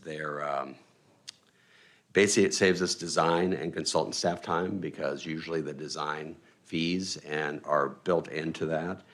It saves money due to a competition of many bidders seeking larger volume contracts on the national contracts. So actually, we actually proved with the Fleet roof that we were able to. We went through an exercise of we went out to Gardner and got a price, include design, and then we were asked to design it for $8,800, and it came in $20,000 more. So then we went back to Garland, and Garland was able to do it for the lesser price. And so, and it also reduces or eliminates time required to prepare bid specifications. It simplifies the bidding process, and it minimizes time required to identify responsible vendors. I've already mentioned, and we have another elevator project this year, and it makes sense just to, rather than competitively bid with the large elevator manufacturers, one small renovation project. We will be bringing to you in November a contract for renovating the second elevator in the NDSC building. So we also use it for most all of our furniture contract purchases because we have experienced both competitively bidding cubicles and office chairs, et cetera, and we found that it is cheaper to go through the state contracts. So that's really all I had for competitive contracts. And if you have any questions, I'll stand for questions on why we go forward on some projects for those types of contracts. Are there any questions? Okay. Thank you. Okay, well, thank you. So the next thing I'd like to go over is, I have a few notes here. We realized when we were going through our FY22 project list that we found one project that really was missing some description and of the scope of work. And we thought in full transparency it made sense to bring it to you, point out the discrepancy that was in the FY22 budget, and so that you weren't surprised when we came to you with the contract. So basically, we had given facilities had put together this project to update by taking out all of these 109 seats and by 120 chairs to replace them. Some new staff tables that could be used to reconfigure the space for flexibility in the space. With that, it would also include patching any of the floor items and replacing all the carpet. And with that, there was about $5,700 worth, or $7,700 in that $70,000 budget item that was for AV and upgrades and data upgrades to the room. And that is what the description said. It did not mention the carpet or the chairs or the other furniture. So I wanted to bring that to you and let you know that is the full scope of the work. That's what we presented to the mayor and finance. And when we got right up to the book, there was just a snafu on the data not getting into Munis correctly in our financial software, and then it didn't come out into the council book correctly. So the dollar amount came out correct, and it is Correct. approved in the budget. It was the description that did not reflect that what was approved in the budget actually included the replacement of these chairs. So we did not want to move forward without council being aware that what was approved in the budget was actually moving away from these chairs to a different chair. And So, Mayor and Council, all along, that's what my intent was, for this to be a refresh of the area. So I knew what the investment was supposed to be. I just failed to note that the description wasn't appropriately shared with you. And when it was brought to me a few weeks ago, I thought this is something that needs to go before council as well as Pat before we proceeded down the road, because it's an issue of transparency. I will tell you from a personal viewpoint here, I use this room frequently for meetings now that we're spreading out in COVID for interviews. It's a little cumbersome because you could only use this space up here, whereas if we did have flexible seating, which is like the council at Meridian has, the flexible seating, you can reconfigure it for any meeting you want. And even if it's COVID or non-COVID related, it does make this a more usable room for more than just a few departments. It becomes more usable for the city. My thoughts. And I think we all are in agreement with that, because there are a number of meetings that we move over to the Civic Center, which then is a cost to the Civic Center and deprives them of leasing the space that we could be having right here in this room. And we're using this room a lot because of COVID and trying to distance. Yet there's just not space to move. So it would be a change. It would be in keeping, and it would look different. It would feel different. However, it would be the same as every other city council chamber, really about everyone that in the Treasure Valley that has a room that has flexible use space in the room. Mayor, I'm a supply and demand person, and I did talk to Rick a little bit prior to, and I realize you use this space. There's also a development center over there that has, you have large meetings, that basement. Randy and I have been down there several times, and I believe the other council people. There is space, at least in that basement area. I'm not in favor. I realize some of these seats, Patrick reminded me that maybe you're 40 years old. You guys have done a great job with this space. Let me just say that, number one. I guess I'm just, I drive a car till it's done. I don't change furniture until it needs to be changed, and in my home. And I treat this city more or less like that. And as long as if we just don't have any space, and COVID, I just mentioned to about 10 people the last 30 days, I don't want to hear the C word from me or anyone else. We're getting over this eventually. And so I don't want our future considerations to be COVID considered. And realize that's been happening now and way too long. Anyway, I'm not, and I appreciate this, Doug. You don't know how much as far as the transparency, because I had no idea. The AV upgrades, I'm fine with personally. As far as carpet and changing this out, unless somebody that's been sitting here for the last 2 hours says this is terrible, uncomfortable. Okay, but I mean, the chairs I sat in are very, very nice, but it wasn't where I sat in tonight, wasn't where it was more comfortable on my rear end at least. So anyway, I just am not in favor of spending that money at this point in time for changing this around, unless there's a huge demand for meeting space when COVID is not being discussed. Well, it isn't really for COVID. It really has to do with the flexibility of the space for the meetings that we do, that allows us to do them right here in this room. This is a larger room that is higher ceilings and broader than that downstairs basement that is there. So there are meetings that we would hold here that otherwise we are going to the Civic Center for, or not. And we're paying, do we have any idea, Doug, on an annual basis last year what we paid the Civic Center? We don't pay them. It would be lost revenue. We don't pay them for the use of it. We substitute where they could be having revenue coming in from another source? Possibly, yes, depending on when they're busy. I mean, there's a lot of rooms over there, so. Okay. Anyway, somebody else speak. That's just my. Okay, I will. I like the idea. Go for it. Okay, any other thoughts? Simple.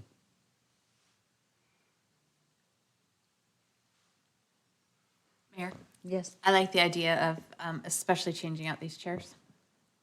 It is really hard to meet in this room. You end up turning sideways to try to talk to people. You can't help but turn sideways to face each other. Those seats, for those of you sitting in them, I'm sorry, they're terribly uncomfortable. They feel like they're about 400 years old. I also like the idea that the new ones would be wipeable. Yeah, look at Dave and Sharon. They're still awake because they can't sleep over there. Yeah, well, yeah, it's like. I think that, I think it makes sense to have a flexible, multi-purpose space. I've come to some of the meetings and it is really, really difficult when we're not even trying to distance. It's really difficult to try to turn and engage. These tables up here are kind of where they are. You can't move them anywhere. With flexible chairs that we can push out, we can, we can move tables to horseshoe to however, stadium seating, however we need to do it. Classroom seating, I think it makes a lot of sense. Sorry to disagree. And who's setting this up and the chairs and where they're stored? And I'm just curious, where are they going to be stored and who's responsible for setting up the arrangements and so on? Well, Mayor and Councilman Brunner, facilities would likely be responsible for doing that. And as far as all the chairs, they come with 6 carts, so they can be stacked. We don't have a separate room. The tables, we likely could clear out where we have some current, those little blue top chairs that you see around. We've got a rack back there. We probably put most of the folding tables. We're buying 6 folding tables to augment these for staff. And so those could be stored in back. Likely, probably 75% of the time, it would be stadium seating like this or audience seating. And probably 25% of the time, we could then reconfigure for certain meetings, whether it be director, mayor meetings, other types of community meetings, planning and zoning meetings, other ad hoc meetings. I think the biggest thing to look at is these are 40-year-old chairs. We have no parts. Once they do start failing, there's really no way to, it's just a slippery slope at that point. I remember I worked at BSU as a staff architect with their architectural engineering services, and we actually spent almost as much rehabbing existing chairs where they come in and they put new foam and put all new parts in place, which actually takes you down for less time. But on something like this, it would be 4 times as much money if we were going to replace like for like versus these stackable chairs. And I would venture to say, I think that the utilization of the room would be a lot greater than 75-25. Because we are in here, and I know you're not here, but we are in here every single day. We walked in here today, and again, there was another meeting going on. Doug, you were in that one. We're grabbing as many chairs as we can, and people don't have a table in front of them. They're sitting in a circle because we don't have a room that is a larger room at City Hall. So if you look at the cost of employees in this building having to drive over to that building, we don't have a place here. And so the cost and downtime from staff driving over there to have a meeting is not wise. I mean, it's not a good utilization of time, so there's a long-term cost. So, I mean, personally, I like the look of this better than it will look. The chairs will be, it'll be a different look, and it won't feel the same. But as far as maximizing this space, this will be used on a much more regular basis if it has a different configuration than it is today. So. You pretty much convinced me, so. Yeah, sorry. You can take one of the old ones home. Yeah. You can take the old ones Hey, home. we may want to sell the old ones. Some people may want them. Yeah. Yeah. We'll give you a hardship. Is there any discussion from this side of the bench? Councilman Haverfield. Yeah, I like where Darrell was coming from. I'm old school as well, and I hate to see something that has been a practical arrangement for so long lost, but most of your assembly spaces anymore are going with a more interlocking chair approach for flexibility, religious facility planning, and others. It's just the way to go. But like I told you, Patrick, I think that there's another home for these somewhere else. So you don't just toss them in the dumpster. They need to find another home. A good example is NNU with the softball field. We have stadium seating from Busch Stadium that are now the seats that they use for the softball games. They're great seats. And then I think even the ones that are on the baseball field are from, I think they're even from Boston. So anyway, they have a longer life than this. These are fabrics, so they need to stay indoors, obviously. But I think we need to try to make sure that we find a home for them if we can. Churches especially are growing today, and they would take these in a heartbeat. But I agree that the paradigm has changed. There's a different world that we're living in right now, so cleanliness is important. So I agree with the premise of what we're talking about here. I don't have a problem with my back is fine in it. I don't know what your problem is, Gene. Go to meetings here. Well, these could be more comfortable for a long time than the ones we're getting, because the goal is you don't sit in the same chair for 3 hours. We end our meetings and people get to go home. It's just hard to Right. try to You swivel. can't You move them. can't, and It's so when you're very trying to look at difficult. people, it's really hard. Any further comments? Okay, so in the hope that we got out of here early tonight, is there any further discussion from council? And what is the will of council on this one? Oh, I guess there's not an action item. There's not an action That's item. right, I'm just It's not thinking an action. item. Okay, This is transparency, so when it this comes is forward, full you know. transparency. Thank you. So this will come before you in the not-so-distant future. Okay, So Thanks, Patrick. but now you have a heads up. thank you, Patrick. Tom?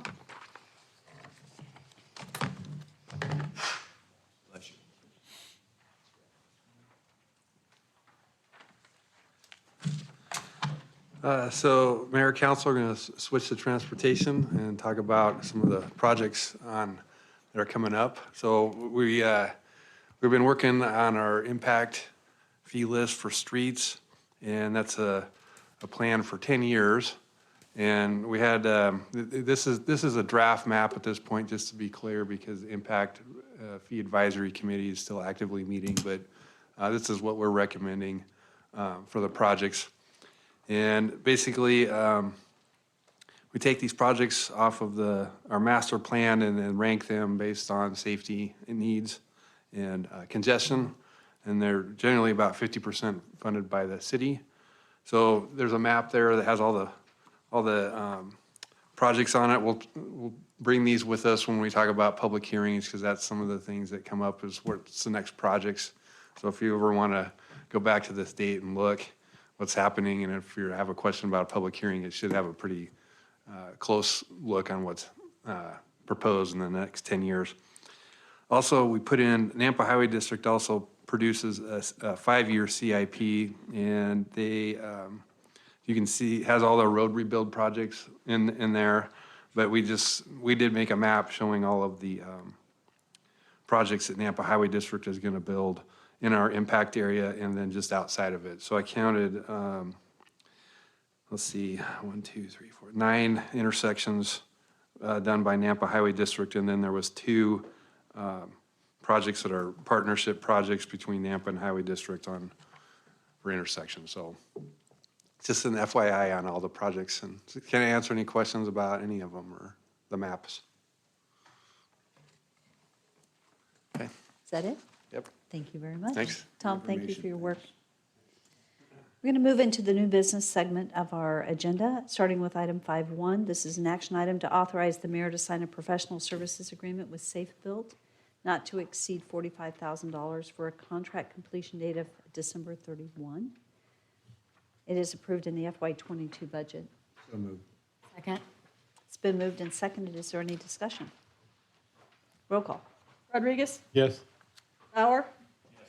Haverfield? Yes. Levi? Yes. Mucci? Yes. Brunner? Yes. Item 5.2 is an action item. This is to authorize the mayor to sign a memorandum of understanding between the City of Nampa and the Nampa Highway District Number 1 to design and construct a roundabout at the intersection of Northside Boulevard and Cherry Lane. It is approved in the FY22 budget and approved by legal. No. Mayor, I would like Councilman Haverfield motion on this. Second. So it was moved by Councilman Bauer? And seconded by Councilman Oh, Haverfield. I did not? Are you serious? No, I didn't. Oh, this is at North, this isn't by Jean's house. There. I will second Councilman Bauer's motion. Okay. Good, I'm glad. Did you get who seconded it, Debbie? Yeah. Munchie, okay. Wow. Okay, it's been moved and seconded. Is there any discussion? Roll call. Rodriguez? I'm going to go on this one. Yes. Brunner? Yes. Haverfield? It's not by Jean's house, so I need to vote no, but I'll vote yes. Levi? Yes. Mucci? Yes. Bauer? What do you know? That was great. Some things. Okay, 5.3, we have already done. We're on 5.4, and this is an action item to reject the bid for the annual water line replacement. It's an Moved. FY21 project, and it was approved. It's been moved and seconded. Mhm. Is there any discussion? Just thank you guys for Yes. Reject watching this fiscal. I can make up for the replacement for the seats. Different We save departments, but 100,000? hey, that's good. There you go. You can probably put them on eBay. Okay, it's been moved and seconded. Is there any further discussion? Roll call. Rodriguez? Yes. Brunner? Yes. Mucci? Yes. Levi? Yes. Bauer? Haverfield? Yes. This is a good evening to get done early, don't you think? Yeah, I probably better get out of here. Item 5.5 is an action item. This is the resolution for appointment of Jeff Barnes to the Valley Regional Transit Board. The resolution actually also lists Rick Hogaboam as the backup to Sandy Levi, I believe. So it is both, even though the action item on here only lists Jeff Barnes, the actual resolution lists both. I want to make sure that that is duly noted. We have to read this resolution, or? Okay, so moved. Second. It's been moved and seconded. Is there any further discussion? Roll call. Rodriguez? Yes. Mucci? Yes. Haverfield? Yes. Levi? Yes. Bauer? Brunner? Yes. Item 5.6 and 5.7 have been continued to a further date. On 5.8, this is an action item authorizing receiving Idaho Opportunity Funds on behalf of Project Custom in the amount of $300,000. Moved. Second. It's been moved and seconded. Is there any discussion? We'll receive money. Roll call. Brunner? Yes. Bauer? Haverfield? Yes. Levi? Yes. Rodriguez? Yes. Mucci? Yes. Item number 6 are our public hearings, and we're past those. And now we have 1, 2, 3, 4, 5, 6 ordinances that we get to read. I'm saying too many times, excuse me. So for those that do not want to stay, you're okay if you go, because we're just going to be reading. Okay, action item number 7.1 is the first reading of ordinance for annexation and zoning to RS6. Approval for Chase subdivision, 113 single-family lots and 13 common lots at 0 Middleton Road. For the Schultz development, it is requested to pass under suspension of rules. An ordinance of the City of Nampa, Idaho, determining that certain lands commonly known as Parcel R 3145601-200, located at 0 Middleton Road, Nampa, Idaho, comprising approximately 32.92 acres, more or less, laying continuous to the limits of the City of Nampa, Canyon County, State of Idaho, and that said land should be annexed into the City of Nampa and be zoned RS6, declaring said lands by proper legal description as described below be part of the City of Nampa, determining that said annexation and zoning are in the best interest of the public and consistent with the comprehensive plan of the city, directing the city engineer and planning and zoning director to add said property to the official maps of the City of Nampa and designate said property as RS6 on the official zoning map and other area maps of the city, subject to the terms of that certain development agreement between the applicant and the city, providing for recording, providing for severability, providing for an effective date, repealing all ordinances, resolutions, and orders and parts thereof in conflict herewith, and directing the city clerk to file a certified copy of the ordinance and the map of the area to be annexed with the Canyon County, State of Idaho, and the Idaho State Tax Commission pursuant to Idaho Code Section 63215. Make a motion to pass the ordinance as read under suspension of rules. Second. It's been moved and seconded. Is there any discussion? Hearing none, roll call. Rodriguez? Yes. Brunner? Yes. Bauer? Yes. Levi? Yes. Mucci? Yes. Haverfield? Yes.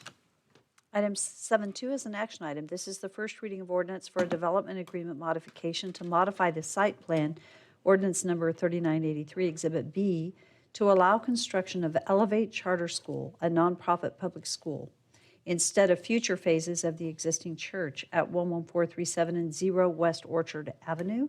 This is in a single-family residential zoning district for Cole Koba, representing Harvest Life Church, and David Whaley.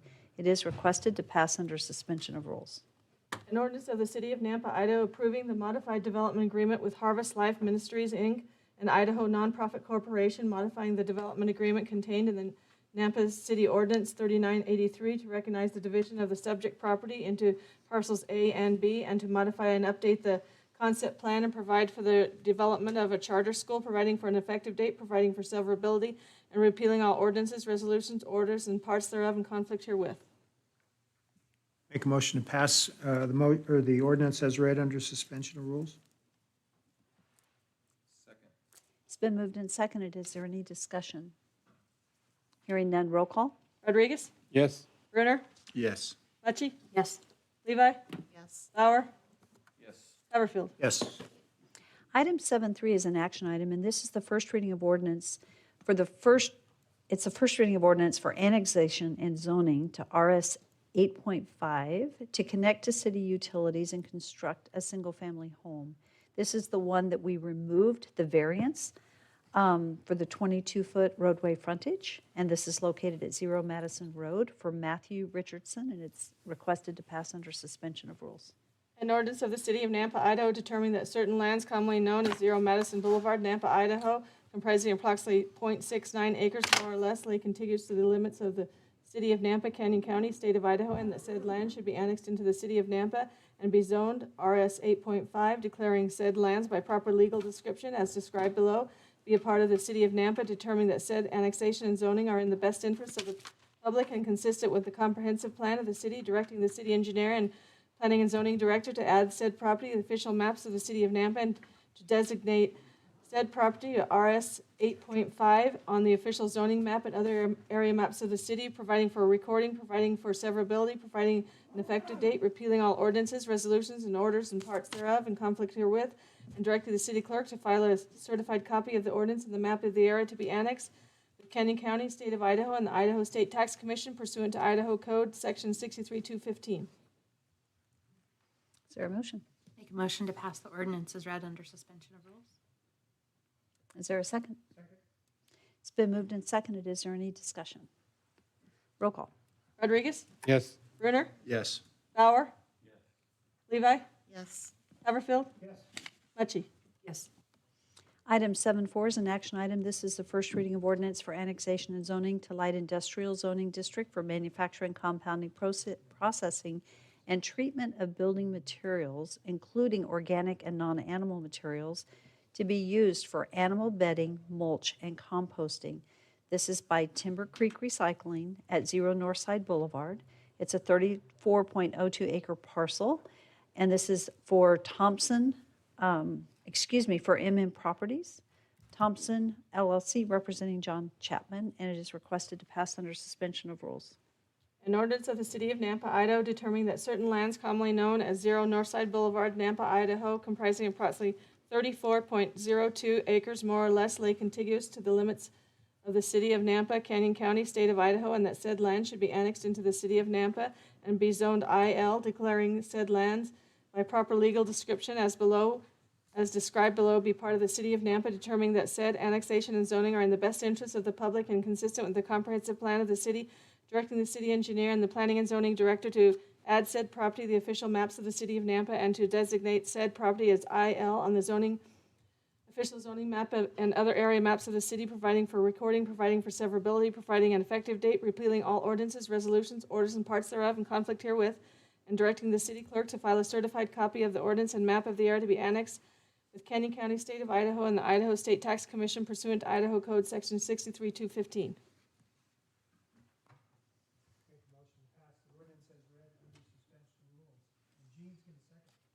Second. It's been moved and seconded. Is there any discussion? Roll call. Rodriguez? Yes. Brunner? Yes. Bauer? Levi? Yes. Mucci? Yes. Haverfield? Item 7.5 is an action item. It's the first reading of ordinance for annexation and zoning to light industrial zoning district at 0 Madison Boulevard in order to develop the property with light industrial land uses. It's a 20.06 acre parcel for LDK Ventures, requested to pass under suspension of rules. An ordinance of the City of Nampa, Idaho, determining that certain lands commonly known as 0 Madison Boulevard, Nampa, Idaho, comprising approximately 20.06 acres more or less, lay contiguous to the city limits of Nampa, Canyon County, State of Idaho, and that said land should be annexed into the City of Nampa and be zoned IL, declaring said lands by proper legal description as described below be part of the City of Nampa, determined that said annexation are in the best interest of the public and consistent with the comprehensive plan of the city, directing the city engineer and planning and zoning director to add said property official maps of the city of Nampa and to designate said property IL on the official zoning map and other area maps of the city, providing for recording, providing for severability, providing an effective date, repealing all ordinances, resolutions, orders, and parts thereof in conflict herewith, and directing the city clerk to file a certified copy of the ordinance and map of the area and be annexed with Canyon County, State of Idaho, and the Idaho State Tax Commission pursuant to Idaho Code Section 63-215. Make a motion to pass the ordinance as read under suspension of rules. It's been moved and seconded. Is there any discussion? Roll call. Rodriguez? Yes. Brunner? Yes. Bauer? Levi? Yes. Haverfield? Mucci? Yes. Item 7.6 is an action item. It's the first reading of ordinance for the amendment of Title 10. This was our planning and zoning amendments. This is for clarity, formatting, and policy changes. It is requested to pass under suspension of rules, and item 7.7 would go alongside, which is to approve the summary of publication for the preceding ordinance. Okay. An ordinance of Nampa City, City of Nampa, Idaho, amending Title 10 of the Nampa City Code. This ordinance repeals and fully replaces the following chapters in Title 10 in their entirety. Chapter 1, General Provisions. Chapter 2, Enforcement and Administration. Chapter 3, Establishment of Districts and Provisions of Non-Conforming Uses. Chapter 4, GB, Gateway Business District Zones. Chapter 5, U, University District Zones. Chapter 6, AG, Agricultural Residential District Zone. Chapter 7, RA, Suburban Residential District Zones. Chapter 8, RS, Single Family Residential District Zones. Chapter 9, HC, Healthcare District Zone. Chapter 10, RD, Two Family Duplex Residential District Zone. Chapter 11, RML, Limited Municipal Family Residential District Zone. Chapter 12, RMH, Municipal Family Residential District Zone. Chapter 13, RP Residential Professional District Zone. Chapter 14, BN, Neighborhood Business District Zone. Chapter 15D, Downtown Subdistricts Zones. Chapter 16, BC, Community Business District Zone. Chapter 17, BF, Freeway Business District Zone. Chapter 18, IP, Industrial Park District Zone. Chapter 19, IL, Light Industrial Zone. Chapter 20, IH, Heavy Industrial Zones. Chapter 21, Animal Zoning Regulations. Chapter 22, Off-Street Parking and Loading. Chapter 23, Signs. Chapter 24, Variances. Chapter 25, Conditional Use Permits. Chapter 26, Planned Unit Development and Master Plan Communities. Chapter 27, Subdivisions. Chapter 28, Mobile Homes and Mobile Home Parks. Chapter 30, Area of Impact. Chapter 31, Airport Zoning. Chapter 32, Recreational Vehicle Parks. Chapter 33, Landscaping and Corridor Beautification. Chapter 34, Design Review, providing for severability, providing a saving clause allowing for a summary of this ordinance to be published, providing for an effective date, and repealing all ordinances, rules, and regulations, parts thereof in conflict herewith. Good job. Make a motion to pass the ordinance as read under suspension of rules and also the summary of publication. Mayor Kling. I think there was just one where, Debbie, you deserve a standing ovation. Instead of multiple family, you said municipal family. I don't know that that matters legal, but it happened twice. Okay, so I'm going to second because I'm going to give you a standing ovation. Sorry. Okay, it's been moved and seconded. Is there any discussion? Other than good job, Rodney. Thank you to your team for all that work, and Debbie, good job too. Okay, roll call. Rodriguez? Yes. Brunner? Yes. Bauer? Levi? Yes. Mucci? Yes. Haverfield? Yes. I would like to mention that Section 8 are pending ordinances. And Rodney, I noticed that we have three, I think just three, that are from 2020. And so I might just ask you to give me an update. One is over a year, and one is in December, it will be a year. And so we might just follow up to see why we're still lacking supporting documentation for those to move forward. But as we all know, these are ones that have gone through a process, and before the final reading of the ordinance, we're just waiting for additional documentation. It's great to see that many move forward and that they're wrapped up. So thank you for your work. So, you can come back. I would not expect you to know that off the top of your head. And you can just let me know, and then if council has any interest in knowing, we can just send that out to council, but you don't have to do it tonight. So with that, we do have an executive session this evening, and so I would ask for a motion to adjourn into executive session pursuant to Idaho Code 742061C to acquire interest in real property which is not owned by a public agency.